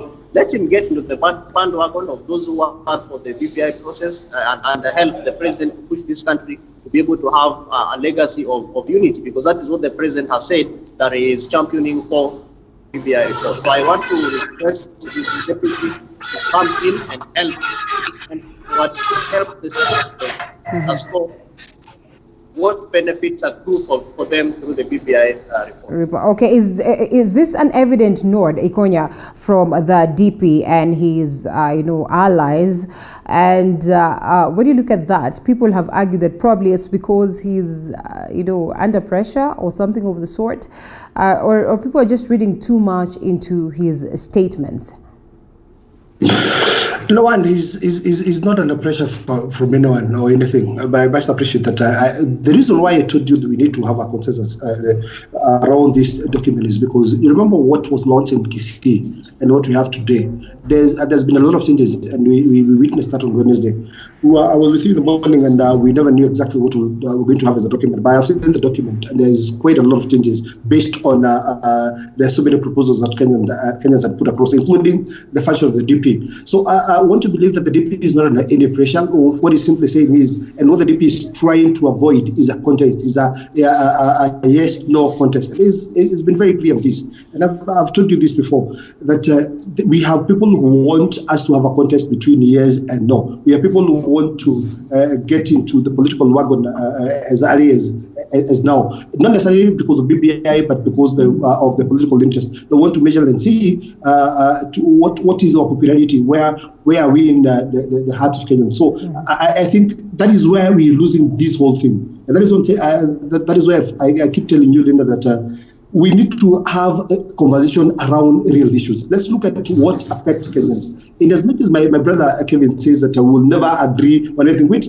is very true, including in a family setup. You will never agree on whether all of you want rice or ugali, that kind of thing. I quite agree. But you can largely agree on issues. When you have a document that is largely acceptable, because I can tell you, the only teething things around these things are very, very minimal, as opposed to what we had last week before the draft bill. We know should be talking about 5% of the contentious issues. And I think we still need to have a conversation around them.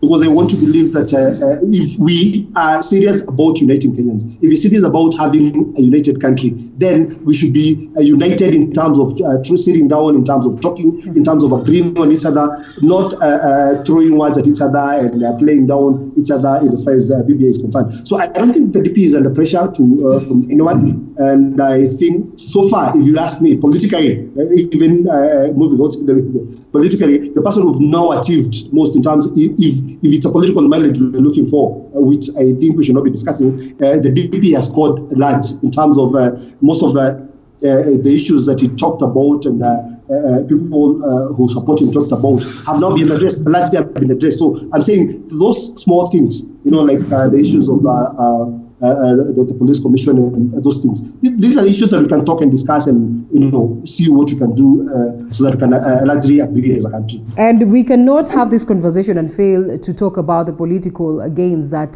different quarters or different people have managed to garner as of now. Speaking of which, coming to you, Osido, well, many have looked at the BBI as one thing that is going to shape what 2022 will be. And speaking of which, a couple of people have told the DP to just focus on the no campaigns and focus on the no side as opposed to trying to, shift gears to this other side as he pushes for a consensus or a robust approach towards the BBI issue. Do you suppose then that this is going to water down the gains he's made as an individual? As of course Ikunya would say, he has scored huge on this one.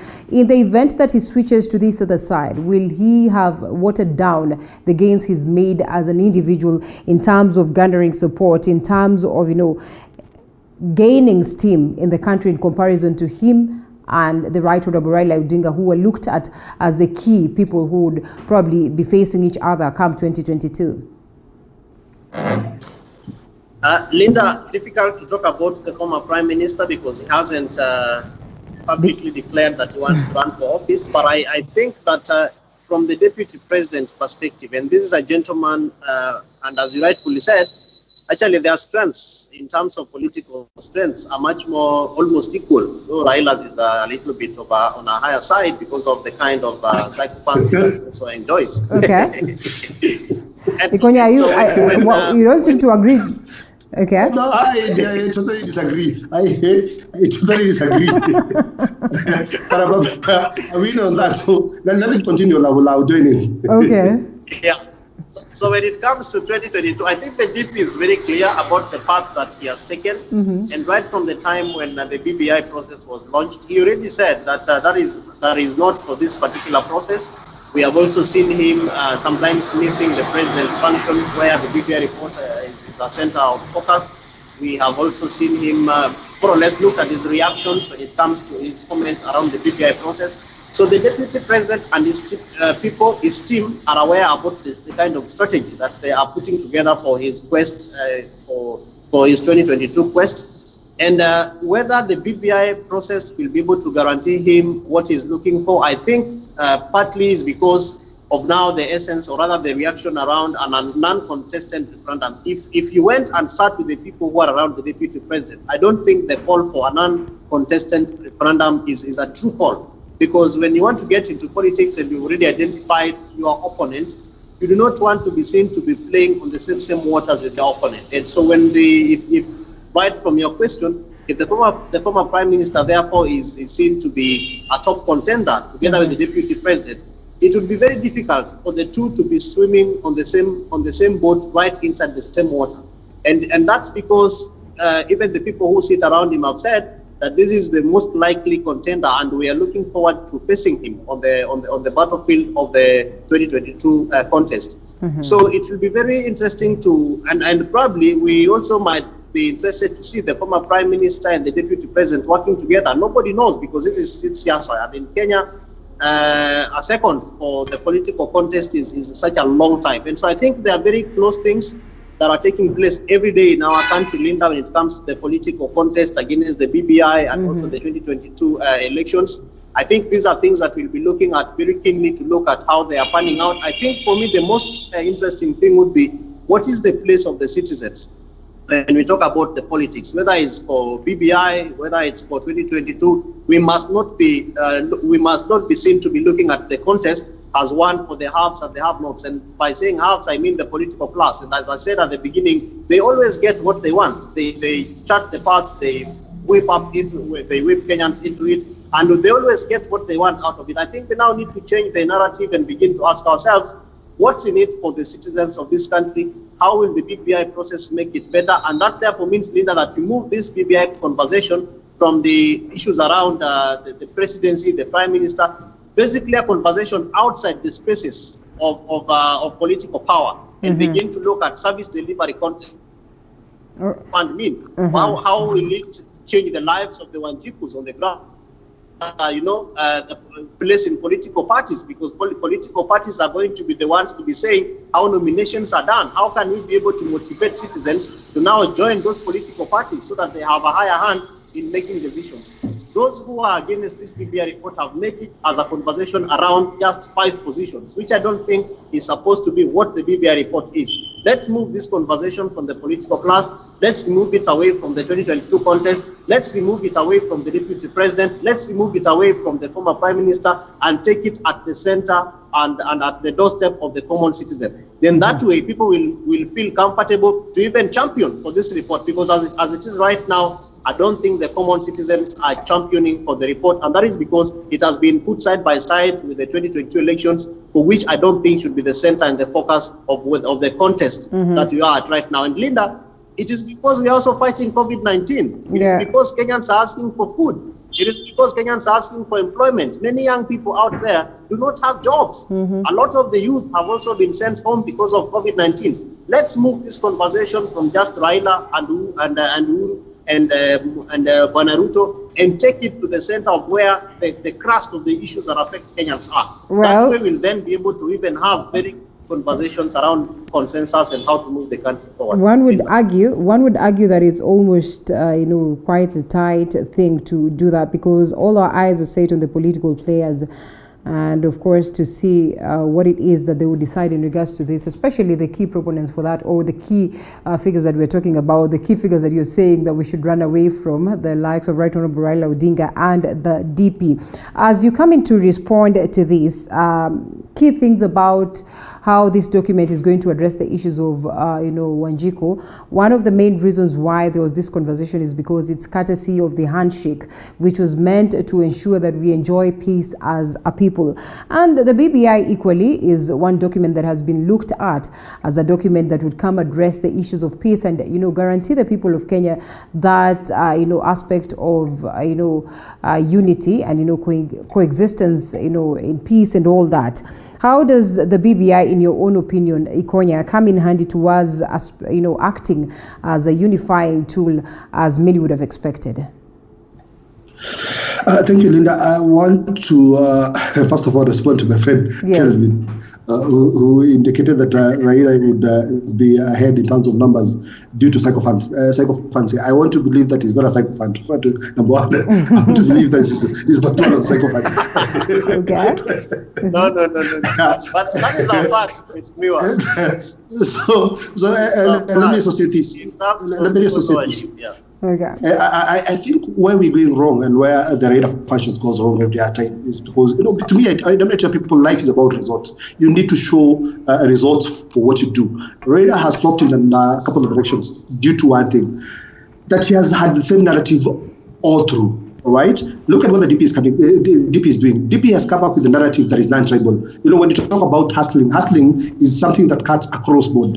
So I want to believe that he is more popular in the sense that he has come up with a narrative that is non-tribal. But let's move away from that. I largely agree with what Kevin is saying, that we need to shift this conversation and debate from our leaders and political leaders into us, the people, into the common mwananchi, and discuss and have issues that affect us as a people, and ask ourselves, for example, is it a priority that we do a 14 billion referendum right now? What is it that we need to do for? We're in the middle of a pandemic, which is re-arranging on all of us. We're in the middle of an economic crisis. We are now borrowing money to pay money. And it's really serious. What we're now being told and treated to is that in January, we're now getting back from the 14% to 16% VAT. We are getting back from 25% to 30%, in terms of, those tax reliefs that we had sometimes in March and when COVID weighed in on us. So we're getting back to where we were, whereas Kenyans have lost jobs, whereas Kenyans are not able to sustain themselves, even putting food on the table. So the conversation we need to have is a conversation that is centered around people, where people should be asking themselves. And we need to have as many Kamukunjis as possible around cities, around villages, people, commoners asking themselves, what is it that this BBI thing, what is it that is going to help us with. For example, but are we not getting confused here? Are we not confusing the common mwananchi here when we talk of a scenario where we say that we probably are not at that constitutional moment as a people? We do not need a constitutional amendment process as it now when we're struggling with all the mentioned. But again, on the other hand, we're talking about the aspect of consensus. I mean, just what is not happening here? Is it an acknowledgement when we talk about consensus that again, there's plenty of money that can actually help us go for a referendum, will help us go through this process of the BBI? Do you know what consensus will do? If we agree, we will save a lot of money. Okay. We need not to go into any campaign to popularize anything if we agree. Right? So that is going to save us a lot of money. But if, in an event that doesn't happen, the question that we should be asking ourselves is, how is it that we're going to cushion Kenyans? How is it that we're going to take Kenyans back into a business and have Kenyans put something in their pocket every day and are able to put bread on the table every day? I think that should be the conversation. You know what Kevin alluded to is that we need to shift this conversation. I always told you that from people, from political leaders, because political leaders will come in with their interests. I'll tell you, I'm a politician. I'll tell you, if given an opportunity, I would sneak in an amendment that is probably going to favor me in the next election and that kind of thing. But that's not where the conversation ought to be. And I've always told you, we need to get our senior leaders in the villages, our church leaders, those people, elders that we respect. Those are the people who should be championing this discussion towards what should benefit people, as opposed to politicians. So, Linda, I am a firm believer that we can go somewhere as a country if we all agree and we can sit down. And this has given us an opportunity. But I will take you back to Wednesday and tell you, I want to now believe that largely, as Mwathi did mention, is that what we have here is a love letter between two individuals, and all of us are playing into that game. Well, and speaking of which, it seems like the die is cast already on Martha's BBI. And the conversation is here with us. So whether we like it or not, we have to engage. Otherwise we probably are going to land ourselves into a place where we won't be very happy. So as we engage, the questions then would be, where is the money to run the campaign for Martha's BBI, which is on anyway? Is it something that is enshrined in the Constitution in regards to the procedures of amending or even changing the Constitution? Kevin? Constitutional amendments are enshrined in the Constitution. Read Articles 255 all the way to 257, including other supporting legislations. That is clear around what needs to be taken for referendum. Issues to do with the Office of the Presidency, constitutional commissions, issues to do with human rights, Article 43 concerns, all the way to our boundaries, among several others. That is why I am insisting and asking that the people who are championing for this process need to break it down with citizens. Not everything that we are talking and shouting about require a referendum. It will be important for us to now move this conversation to what do we need to be asking Kenyans to vote on and to vote for. The Constitution is very clear around what those issues are. That is why I also want to agree with Mheshimiwa where we began the conversation around the space of public participation and civic education. If we do not educate the Kenyan people to understand why this process is going to be very, very important to them, then we are going to lose the opportunity, because constitutional amendments take place world over. The United States of America, I think they have had amendments in the last few years, very many amendments. If you go to conventional democracies that have constitutions as a guiding principle, they are amended. But most of those are never as antagonistic as the Kenyan case. Our Kenyan case, as I said, Linda, is because of our political history, where the people who wield the power are the ones who also determine who gets what, when they get it, and how they get it, including where we are coming from. Before the devolution, we used to have the president saying which roads are going to be constructed, which locations are going to have good water. And if you didn't support that presidency, you will be as poor as your opposition leaders, or as the people who have asked you not to support that kind of a president.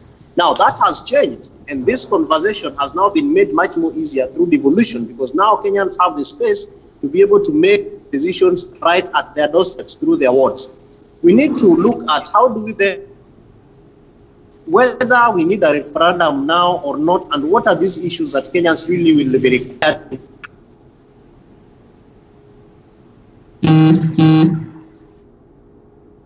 Well, it's a bit of a hitch right there. But anyway, coming back to Ikonya, as we close on this issue of the BBI, we see different voices cropping up. We see different leaders positioning themselves. Are we likely to witness lots of coalition cropping up from this by the time we're headed to 2022? Yeah, that is bound to happen. You know, we're getting close to elections, and political formations happen at around this time. And as I told you, likely, if you look at BBI, it's going to be more of a political affair as opposed to issues, and real issues. Document rather or conversation. So I think there's going to be a lot of political formations from here moving forward. You know, people who believe in different things in politics will come and form coalitions that will be geared towards probably winning the general election in 2020. But Linda, it is really unfortunate. And I must say it's really unfortunate at this point in time where COVID is ravaging on us, and we have in a very difficult political, rather economic moment, that we will be thinking about 2022 as opposed to delivering to our people. Leader, I must apologize to the people of Kiambu, for example. With the last 1 year or thereabout, there is absolutely nothing I can show you that we've done for the people. It has been politics here and there, and people, the governor trying to get into the right political formation with that. So I think we need to deliver to our people. We did make promises with we were doing campaigns, and I think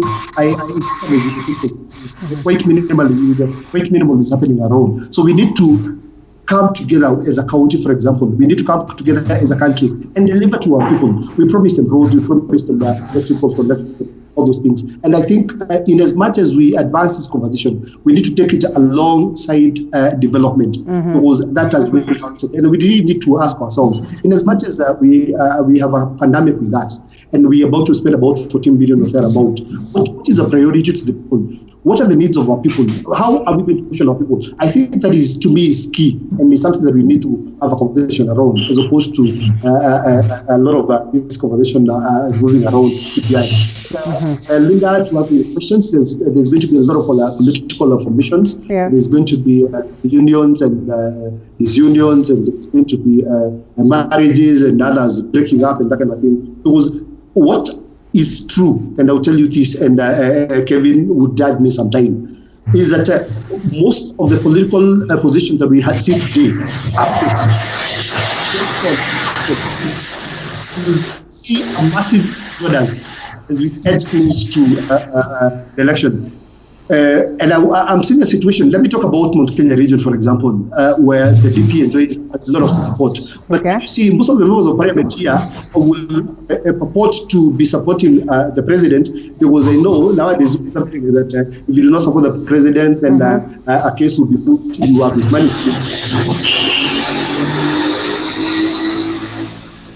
Well, Linda, I don't know where that noise is coming from, but you can hear you. All right. Yes. Yes, but so people have taken neutral positions owing to the repercussions that will emanate from where you stand, whether you support the BBI, that kind of thing.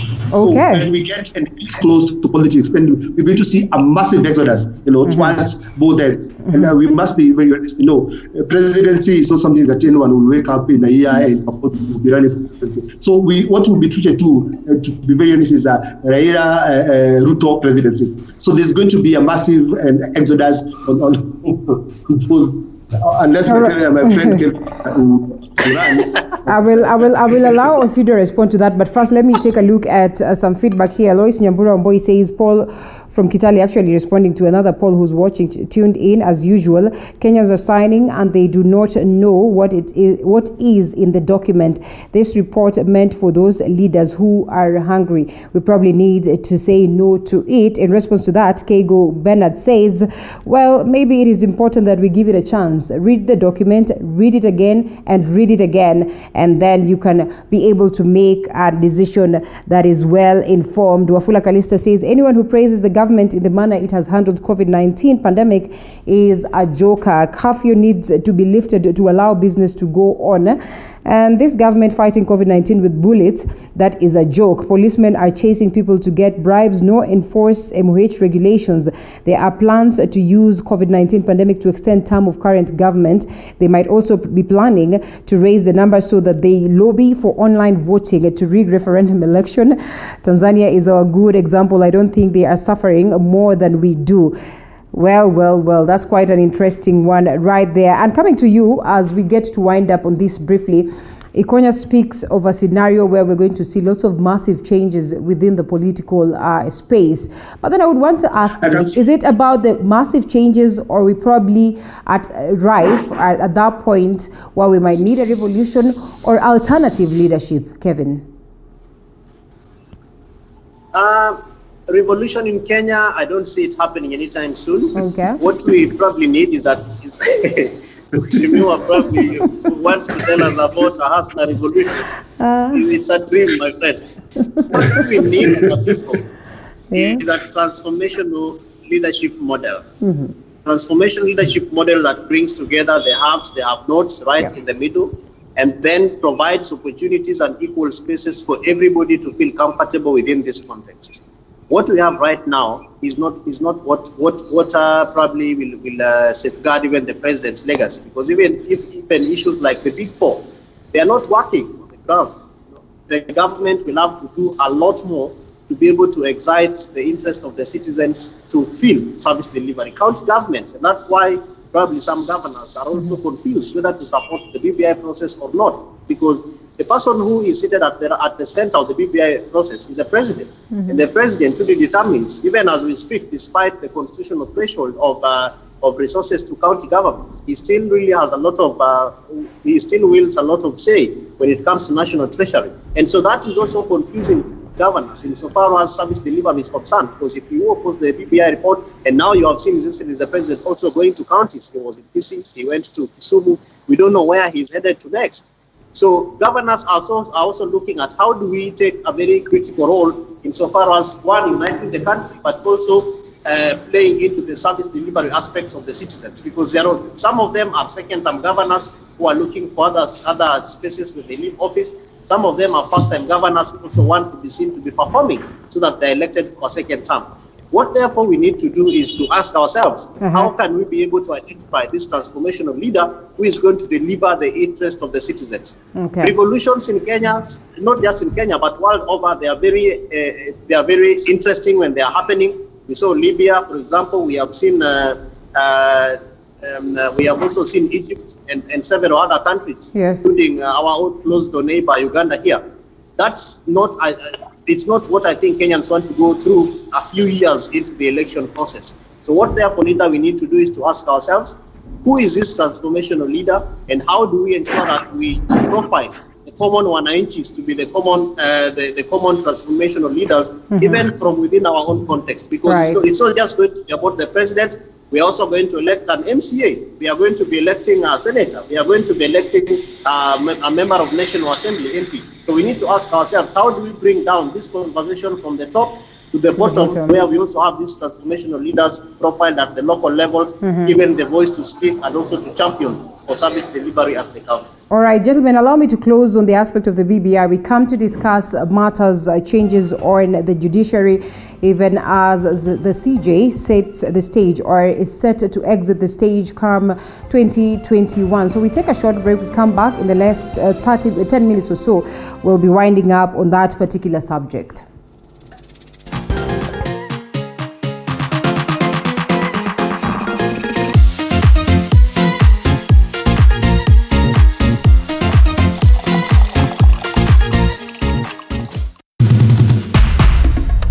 Life is a journey, and we all have ups and downs, highs and lows, and celebrities are no exception.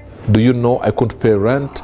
Do you know there's a time I went 3 days without food? If you read my book, I ate Colgate for dinner. On Coffee with Mbuvi, we get up close and personal. Nilizaliwa hivyo. Yes, mimi sijawahi ona. We have candid conversations that are inspiring. Na acha nikwambie, mtu mmebarikiwa na mlikuwa nyote mko kwa line, mko kwa foleni. Huyu akibarikiwa si ametoka, bado foleni inasonga. Wewe ni next. Humorous. This is going to be the craziest interview ever. and life-changing. Success is value system and the legacy you leave. Coffee with Movie, every Sunday at 8 p.m. only on TV47. Every muscle, every bone is our concern. A lot of pressure with both your hands, you're going to collapse the infant's chest. Any pain, There you go. You can calm down, calm down, calm down. calm any down. discomfort, we have just the right doctor. I'm a consultant breast surgeon. I'm an emergency care specialist. A chiropractor. With just the right remedy. Majority of patients will actually just require supportive treatment. Join us on Body Garage every Wednesday at 8:30 p.m. because we care.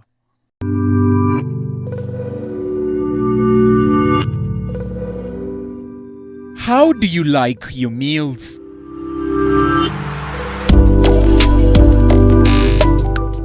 Sweet and tasty or spicy and savory?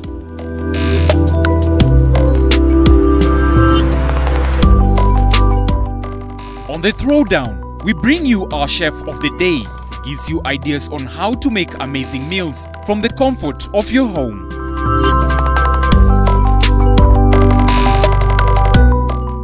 Every Sunday from 6:30 p.m.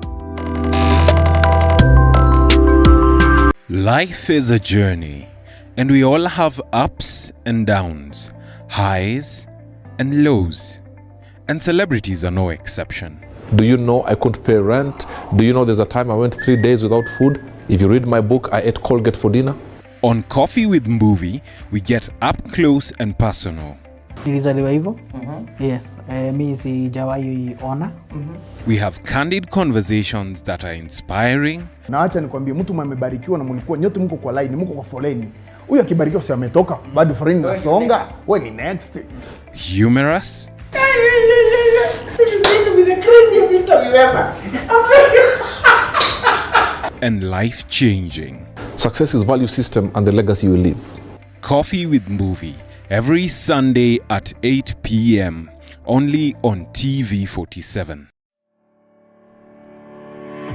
Every muscle, every bone is our concern. A lot of pressure with both your hands, you're going to collapse the infant's chest.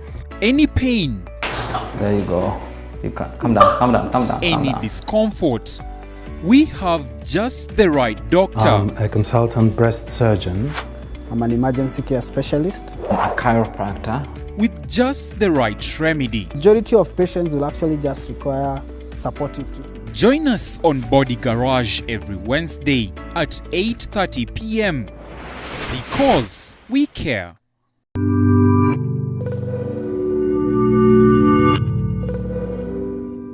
How do you like your meals?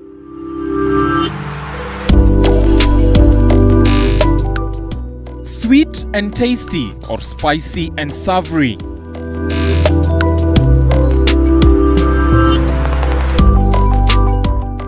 On the Throwdown, we bring you our chef of the day.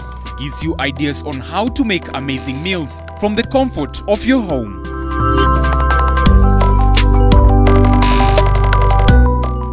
Every Sunday from 6:30 p.m.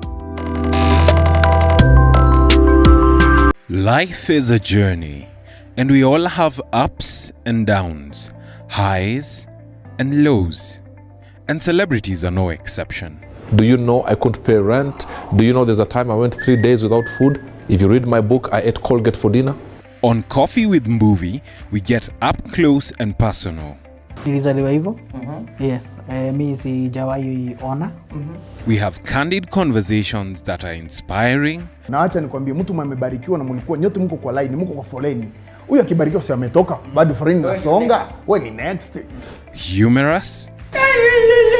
This is going to be the craziest interview ever. And life-changing. Success is value system and the legacy you leave. Coffee with Movie, every Sunday at 8 p.m. only on TV47. Every muscle, every bone is our concern. Put a lot of pressure with both your hands, you're going to collapse the infant's chest. Any pain, There you go. You can calm down, calm down, calm down. any discomfort, we have just the right doctor. I'm a consultant breast surgeon. I'm an emergency care specialist. A chiropractor. With just the right remedy. Majority of patients will actually just require supportive treatment. Join us on Body Garage every Wednesday at 8:30 p.m. because we care.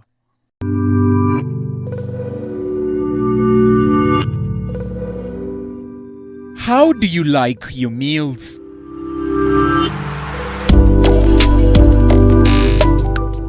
Sweet and tasty or spicy and savory?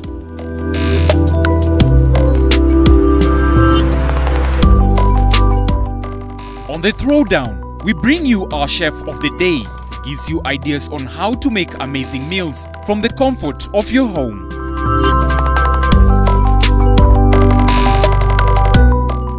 Every Sunday from 6:30 p.m.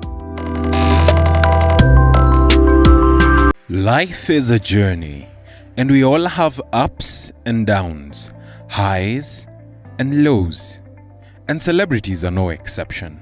Do you know I couldn't pay rent? Do you know there's a time I went 3 days without food? If you read my book, I ate Colgate for dinner. On Coffee with Movie, we get up close and personal. Last laps of weekend of politics, and still with me this morning is Kevin Osido, who's a governance expert, and Anthony Ikonya, who's a member of County Assembly Kiambu Township Ward. Still good to have you, gentlemen. And we wrap up this conversation by taking a look at what is happening in the corridors of justice. The CJ is set to exit the stage, and so much is culminating in regards to who's going to or who's going to come in, to replace him, and what the stage will look like for the successor amid all these conversations that have been going on in terms of people arguing that the independence of the judiciary has been interfered with by the executive. And equally is one thing that the CJ acknowledged, that is last week on the State of the Judiciary address. And we'd love to hear what the gentlemen of the day have to say about this and what it would mean for what we see in the corridors of justice today. Before we get into the conversation, let's take this video that is going to cue us to it. The president cannot cherry pick from the list of nominees. If that is allowed, ladies and gentlemen, the independence of the judiciary will be irreparably ruined. On record that the president threatened to revisit, and the following financial year, we saw a reduction of the development vote of the judiciary budget from 2.1 billion to a paltry 50 million. Bare knuckles to the president. Gentlemen, Ikonya, to start with, the stage is set and the CJ is exiting the stage probably earlier than people would have expected, but constitutionally the right time. What kind of judiciary does he leave behind?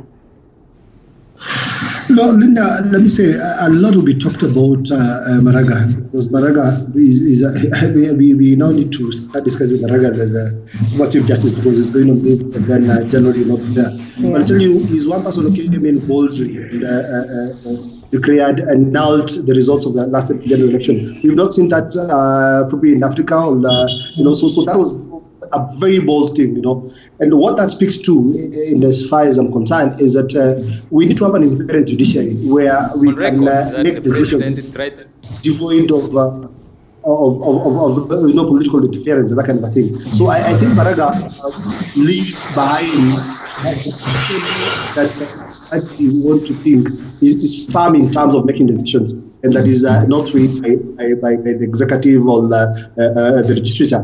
So I think, to me, Maraga, his boldness should speak into judiciary in terms of their role in making decisions which are legal, and binding, and not swayed by any political, but be it as it may, he may have his flaws and whatever you. But I want to think and I want to believe that. But Linda, I did. We had this conversation some time back, and I told you we need to revisit our laws, because what should be happening is that we should not have the Chief Justice exit the seat and leave nobody.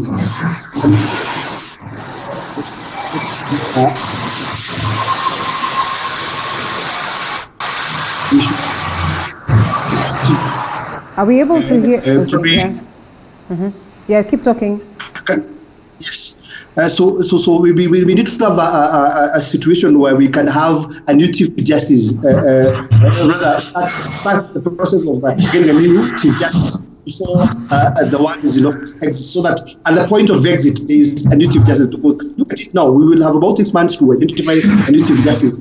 Whereas Deputy Chief Justice, who again is being mauled by the issues of corruption, you have cases in court and that kind of thing. So we need to me, we need to change the Judicial Act to allow for the identification of a new Chief Justice before the other exists. So that at the point the Chief Justice is exiting, then we have a new Chief Justice in office and leaves no vacuum. So I think that's something we need to look at in the case. Well, the process of getting another Chief Justice, as always, we have seen, in the past how hectic it's been, and has raised lots of emotions in the country. But here we are today, and we're staring at a scenario where again we'll get into that. So at least we're able to get a replacement for CJ Maraga. Before we even talk about that process, what will be the stage like for the next CJ?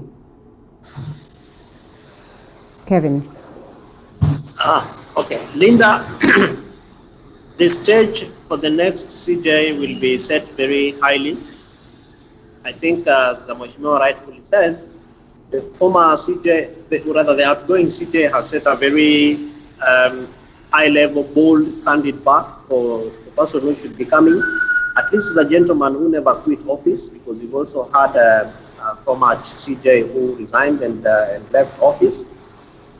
The kind of, I think for me, the interest would be access to justice. What does the office of the Chief Justice mean to the common citizen? And I think that Mheshimiwa Maraga has tried to be able to demystify the space of the judiciary when it comes to dealing with issues of the citizens. We have seen him traversing the country, opening courts. I think in his State of the Judiciary and Administration address, he mentioned 61 courts that are still being constructed and others that have already been opened.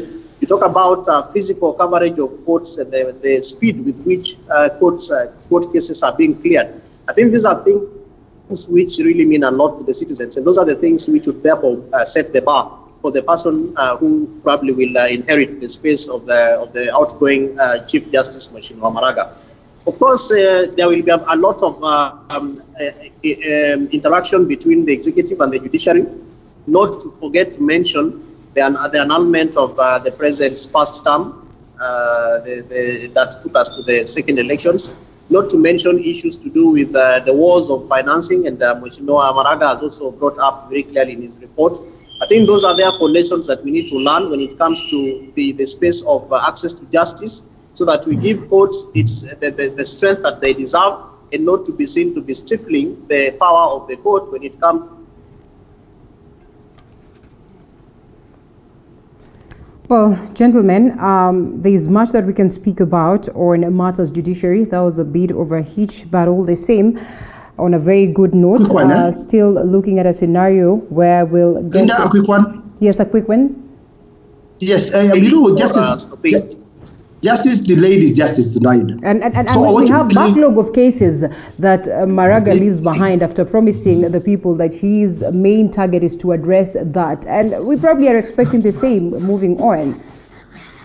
Yes, so basically that's what I'm saying. That justice delayed is justice denied. And we've had people, I've talked to people who've had cases delayed court for way too long. And that's what I'm saying. It is important that we, when it comes to financing the judiciary, I think we need to rethink our position as far as that is concerned. We need to give enough money to the judiciary. We need to have as many courts set up. We need to have technology enhanced, that we can even prosecute cases at the comfort of our houses, mostly civil cases and that kind of thing. So I think we really need to come in and give judiciary money that it deserves, as Maraga did too, as my friend Kevin also did too, that we need to empower the judiciary. We need to give them enough money and space to allow them to do their work, so that we're able to prosecute cases within the shortest time possible. We have people who have land issues, land that have been developed and probably so many things come up. But those cases are still lying in court. So I'm saying, as we normally say that justice delayed is justice denied, the only thing that we can do as a country is to make sure that we give as much as we can, to the judiciary and empower them, and then give them their space, and then develop them technologically. I think that should come in handy. Linda, in addition to that, I think one of the things that Mheshimiwa Maraga has also been very categorical about is alternative justice mechanisms, so that then people within their localities can be able to deal with their cases without necessarily having to go to court and wait for all that process. And I think if we can be able to embrace alternative justice mechanisms and alternative dispute resolution mechanisms, then there's no reason why cases should be, we should have a backlog of cases in courts. Yeah. We have to wind up. We have to wind up before you know. Cases and not just allow them to get to court. I think the judiciary has to be given its space in terms of public confidence. The kind of relationship that Mheshimiwa Maraga has had with the executive, and as I said, the three arms of government. Let's give each of them their independence. Let's allow them to exercise their roles without interference. And with that, there is no reason whatsoever why alternative justice institutions and alternative justice mechanisms should not be able to work. And then trust levels also need to be instilled, so that people know and understand that when you are asked to dispense your issues at the local level, that they will be dealt with in the same manner in which the court would have probably dealt with them. Yes, and a new conversation altogether on the formation of the Judiciary Ombudsman is equally one thing that will be discussed as we process or as we continue with this bid to get another CJ on board. Kevin Osido, governance expert, and Anthony Konya, member of County Assembly, Kiambu Township. It was good having you this morning. Let's cross over to a different segment altogether where we discuss matters health after this break.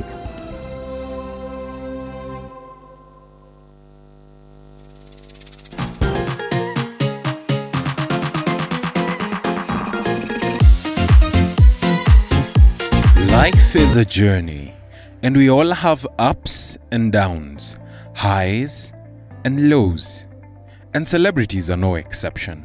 Do you know I couldn't pay rent? Do you know there's a time I went 3 days without food? If you read my book, I ate Colgate for dinner. On Coffee with Mbuvi, we get up close and personal. Nilizaliwa hivyo. Yes. Mimi sijawahi ona. We have candid conversations that are inspiring. Na acha nikwambie, mtu mmebarikiwa na mlikuwa nyote mko kwa line, mko kwa foleni. Huyu akibarikiwa si ametoka, bado foleni inasonga. Wewe ni next. Humorous. This is going to be the craziest interview ever.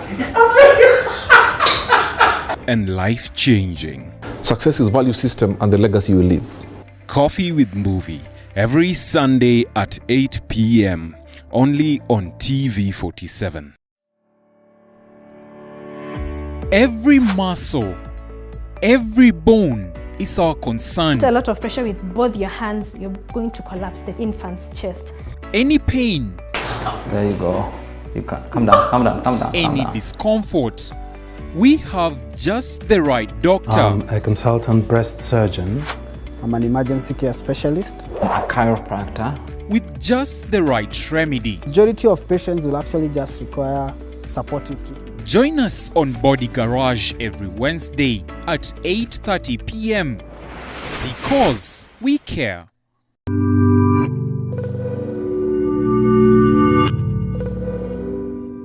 How do you like your meals?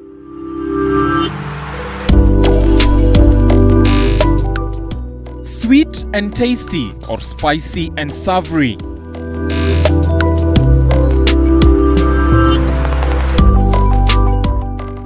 the throwdown, we bring you our chef of the day. Gives you ideas on how to make amazing meals from the comfort of your home.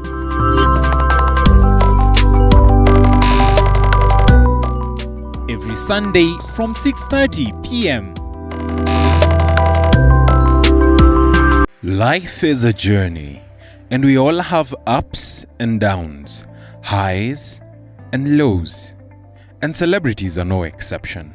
Do you know I couldn't pay rent? Do you know there's a time I went 3 days without food? If you read my book, I ate Colgate for dinner. On Coffee with Mbuvi, we get up close and personal. Nilizaliwa hivyo. Yes. Mimi sijawahi ona. We have candid conversations that are inspiring. Na acha nikwambie, mtu mmebarikiwa na mlikuwa nyote mko kwa line, mko kwa foleni. Huyu akibarikiwa si ametoka, bado foleni nasonga. Wewe ni next. Humorous. This is going to be the craziest interview ever. And life-changing. Success is value system and the legacy you leave. Coffee with Mbuvi, every Sunday at 8 p.m. only on TV47. Every muscle, every bone is our concern. A lot of pressure with both your hands, you're going to collapse the infant's chest. Any pain, There you go. You can calm down, calm down, calm down. any discomfort, we have just the right doctor. I'm a consultant breast surgeon. I'm an emergency care specialist. A chiropractor. With just the right remedy. Majority of patients will actually just require supportive treatment. Join us on Body Garage every Wednesday at 8:30 p.m. because we care.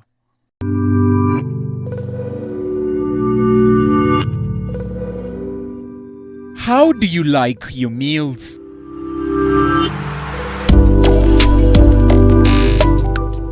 Sweet and tasty or spicy and savory?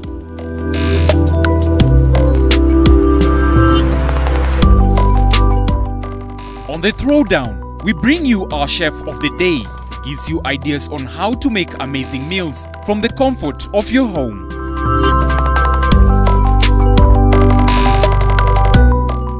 Every Sunday from 6:30 p.m. Life is a journey, and we all have ups and downs, highs and lows, and celebrities are no exception. Do you know I couldn't pay rent? Do you know there's a time I went 3 days without food? If you read my book, I ate Colgate for dinner. On Coffee with Mbuvi, we get up close and personal. Nilizaliwa hivyo. Yes. Mimi sijawahi ona.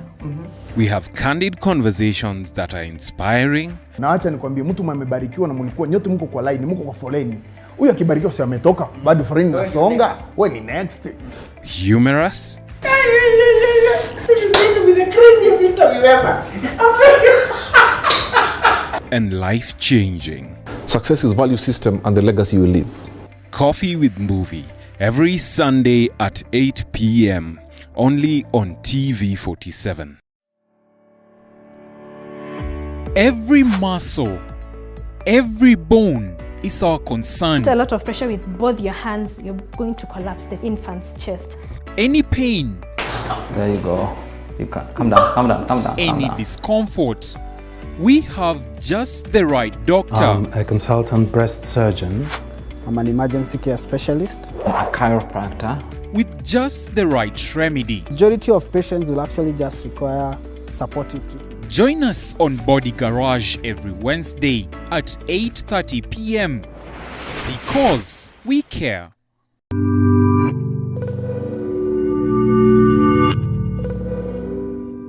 How do you like your meals?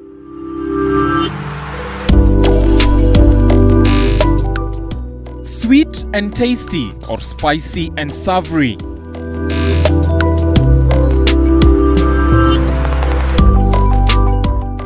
On the throwdown, we bring you our chef of the day. Gives you ideas on how to make amazing meals from the comfort of your home.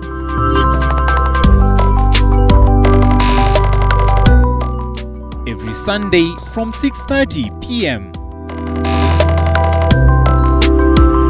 Life is a journey, and we all have ups and downs,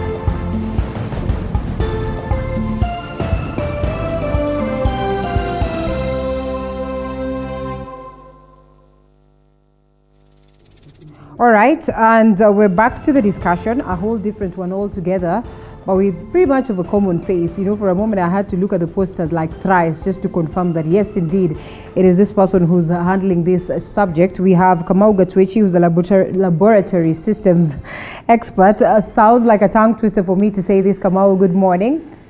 Good morning, and how are you this morning? I'm good, and good to have you this morning. So we'll be discussing laboratory medicine and its importance, and of course it's a whole different field or a new field for us. First, we'd love for you to introduce us to what exactly is laboratory medicine. So laboratory medicine is an arm of medicine that actually looks at whether there is presence or absence of a disease, and the umbrella body would then call it pathology. And the people tasked with this profession would be your medical laboratory technicians, technologists, and gladly now we have scientists because most of the higher institutions of learning have actually been able to embrace education at a higher level and have introduced the medical laboratory sciences so that this can actually be pitched at a slightly higher level to actually be able to embrace the changing dynamics across the science world. Yes. All right, well, that's interesting. I don't know whether these can actively be incorporated, with us at this point, or in the aspect of dealing with COVID-19 at this point. Yeah, yes, indeed. And maybe it's also important to start by letting our viewers know what's the role of laboratories and why are laboratories actually vital. And one of the things that laboratories are actually used for diagnosis. You use the laboratory to actually tell whether one is actually sick or otherwise. You also use the laboratory for monitoring purposes. So patients who are diabetic would very quickly run to a lab to figure out whether their blood glucose level is actually high or low because they are trying to actually be able to monitor this. We also have the other aspect of surveillance. And surveillance is basically what you're seeing appearing on your screens every evening or afternoon, whereby you're being told that so many people are actually tested and so many came back positive and this actual percentage is negative. These are some of the activities that ultimately brings us to say what is the disease burden in as far as a disease like HIV is concerned. Was the disease burden in terms of TB? So surveillance, again, another very important aspect of laboratory medicine. The other one would be treatment assessment. So we have our patients who are actually going through some heavy chemotherapy sessions. And for these patients, before you can subject them to more of this chemotherapy, you actually need to evaluate and find out, are our patients really able to withstand the next load of chemotherapy? So you can see that the laboratories are actually vital and they are able to speak to so many different things. And ultimately the last one would be research. So laboratory also supports us to look at research. And you can almost see this because some 2 years ago, we had a serious presentation in South Africa where they are asking big questions. Is Africa ready for the next pandemic? And the next pandemic just happened 1.5 years after that very riveting debate that happened in South Africa. So research, again, a very strong component of laboratory medicine, but the one that most of us are actually conversant with would be diagnosis and monitoring. All right, we'll delve deep into the aspect of research, but not before you make us understand this clearly. And I know you've given the definition of what laboratory medicine is. One would just say, in layman's language, medicine is medicine. So when we're talking about the importance of laboratory medicine, then what are we comparing it to? And what is the significant difference between that and, of course, the laboratory medicine? Yeah. This is, again, a very interesting question you ask. And the reason being that normally when most of us were growing up, this is around 2, 3, 4 decades ago, for those of us watching, is that you would walk into a clinician office, and after the clinician listens to your complaints or the challenges you're going through, then the clinician would then be able to prescribe some battery of tablets here and there. But currently, we have the benefit of actually going through tests. This idea of having an educated guest whereby, or what is normally referred to as empiric treatment. Empiric treatment is whereby you do not engage any diagnostic tools to guide you as to what the challenge is. So initially what would happen, you walk into a clinic, the clinician listens to you and then prescribes. But currently, the clinician will listen to you, will narrow down to a number of challenges that they think could be challenging your body, and then send you to the laboratory, send you to the diagnostic wing of maybe something like imaging, that's X-ray, and then you come back with the results, and then now the clinician moves away from empiric treatment or using an educated guess to be able to prescribe drugs that are actually desired to address the main problem that you're suffering from. In this case, would they also, is there a scenario where we'd also get to know that, this has got something to do with the health of a person, but technically also, put us abreast of what is equally happening environmentally? Because I hear a lot of, lab tests that equally speaks of what is there or helps us detect what toxics could be there, in the environment. Yes, so we can broadly look at that in two lenses. One is that we have the medical laboratory medicine, which would be looking directly around people and their health. Then we have the other wing of laboratory that actually looks at what you just mentioned. So if you're looking at whether a particular water collected from a particular river or particular tap, whether it's actually contaminated, what are the metal levels, what are the coliforms or the bacteria that would actually interfere with your gut if you take that kind of water. If we have, say, vegetables grown in a particular area, are they likely to have heavy metals in them, courtesy of the environment where they're actually grown? So these are two areas that are actually different. And distinct.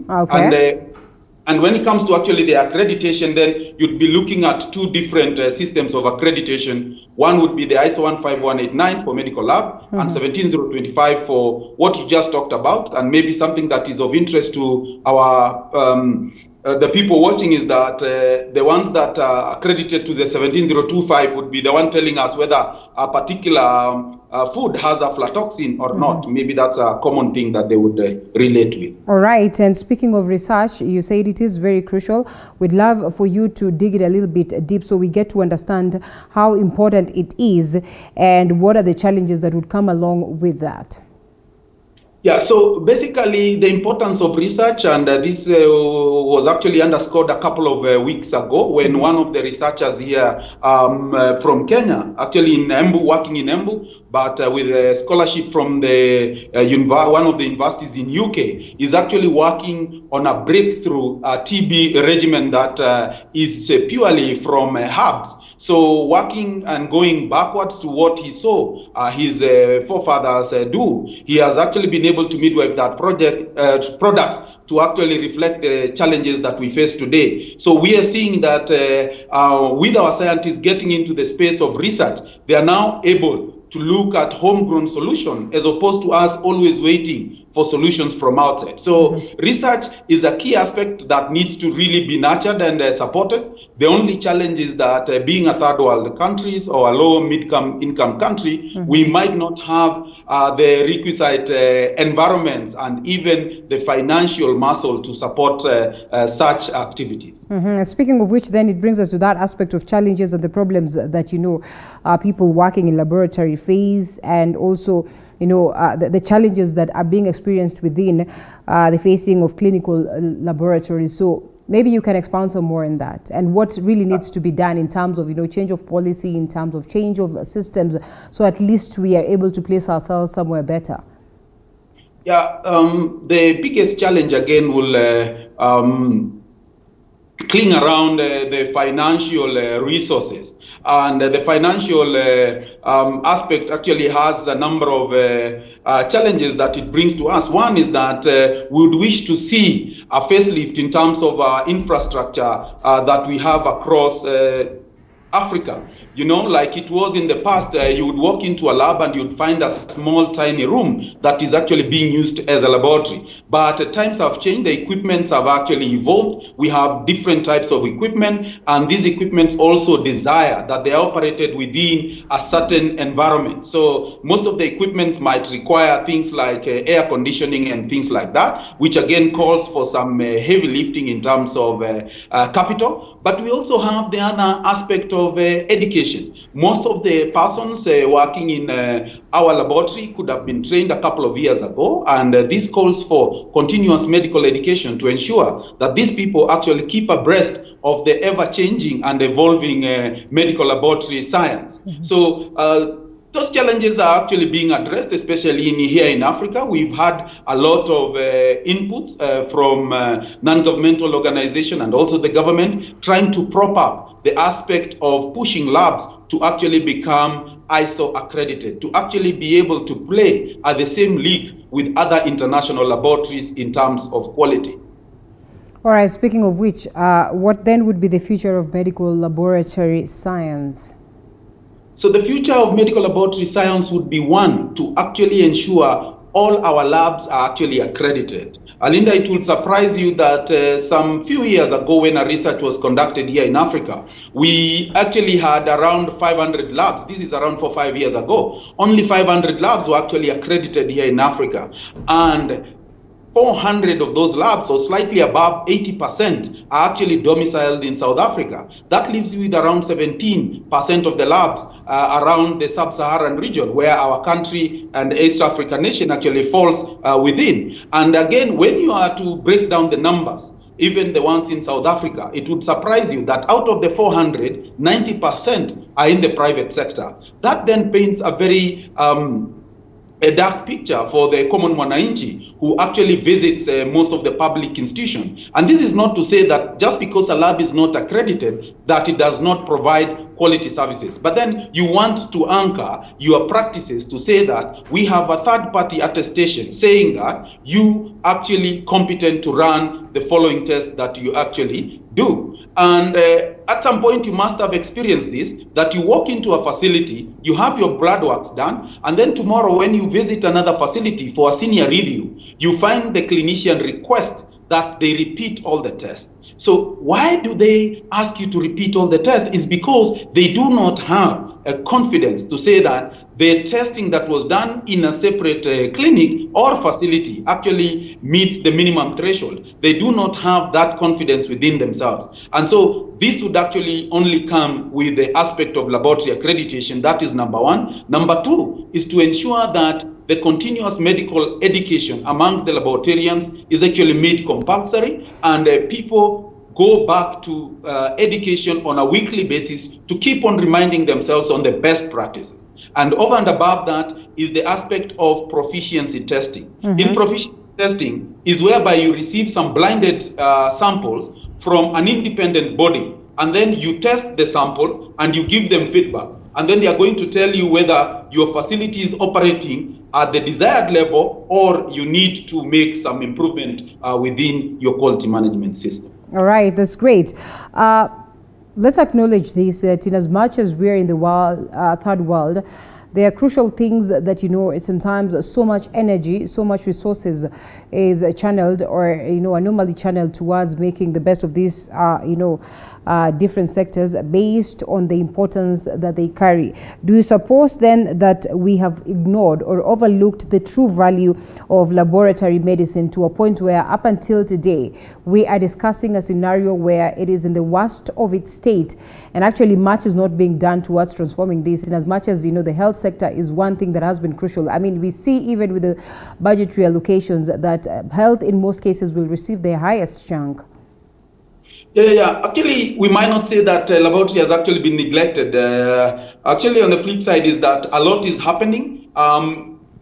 Kenya in East and Central Africa has the highest number of accredited labs in this region. So we want to believe that there is a lot of positive activities going on. However, there is a desire to actually have some more advocacy in terms of resource allocation. We would like to see that not only this should not only be left to the government, but we also want to see the private sector players coming out strongly to support our laboratory testing infrastructure. Look at it now. If we didn't have the accredited labs that are currently running our COVID test in this country, we would be in a very bad shape. But I'm happy to report almost in more than 20 of our counties, we have 1 or 2 labs that are actually accredited to the ISO 15189, which is the highest standard that any lab can actually get accredited to across the world. And the beauty, Linda, is that for these labs, what it means is that even if you are to present that report at JFK,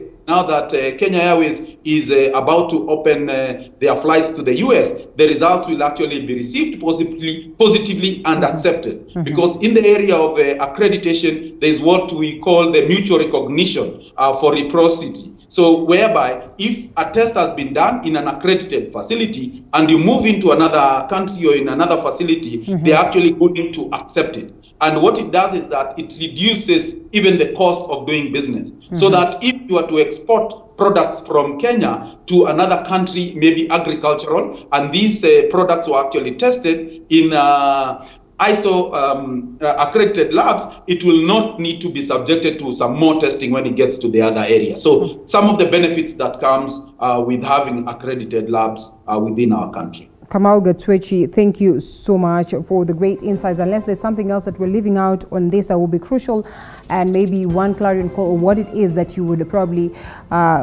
expect that the government would do towards ensuring that we make the best of this particular sector.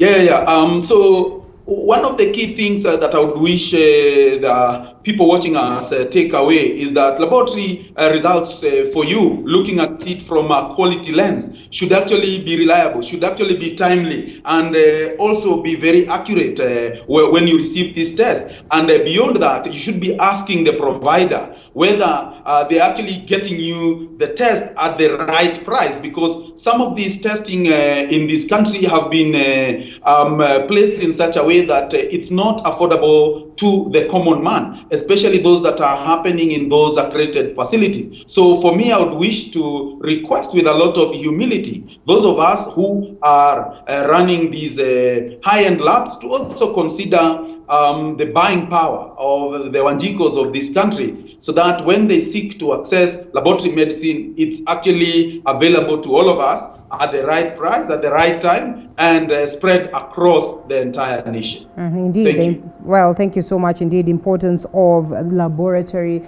medicine. That's a conversation we're having this morning. The laboratory systems expert, that is Kamau Gatwechi, who was taking us through that. Thank you so much for the great insights. And it's now time that we call it a day on this particular segment. It was good having you from morning up until now. It's still morning, and I look forward to see you again tomorrow. My name is Linda Alela. Do have yourself a lovely day ahead.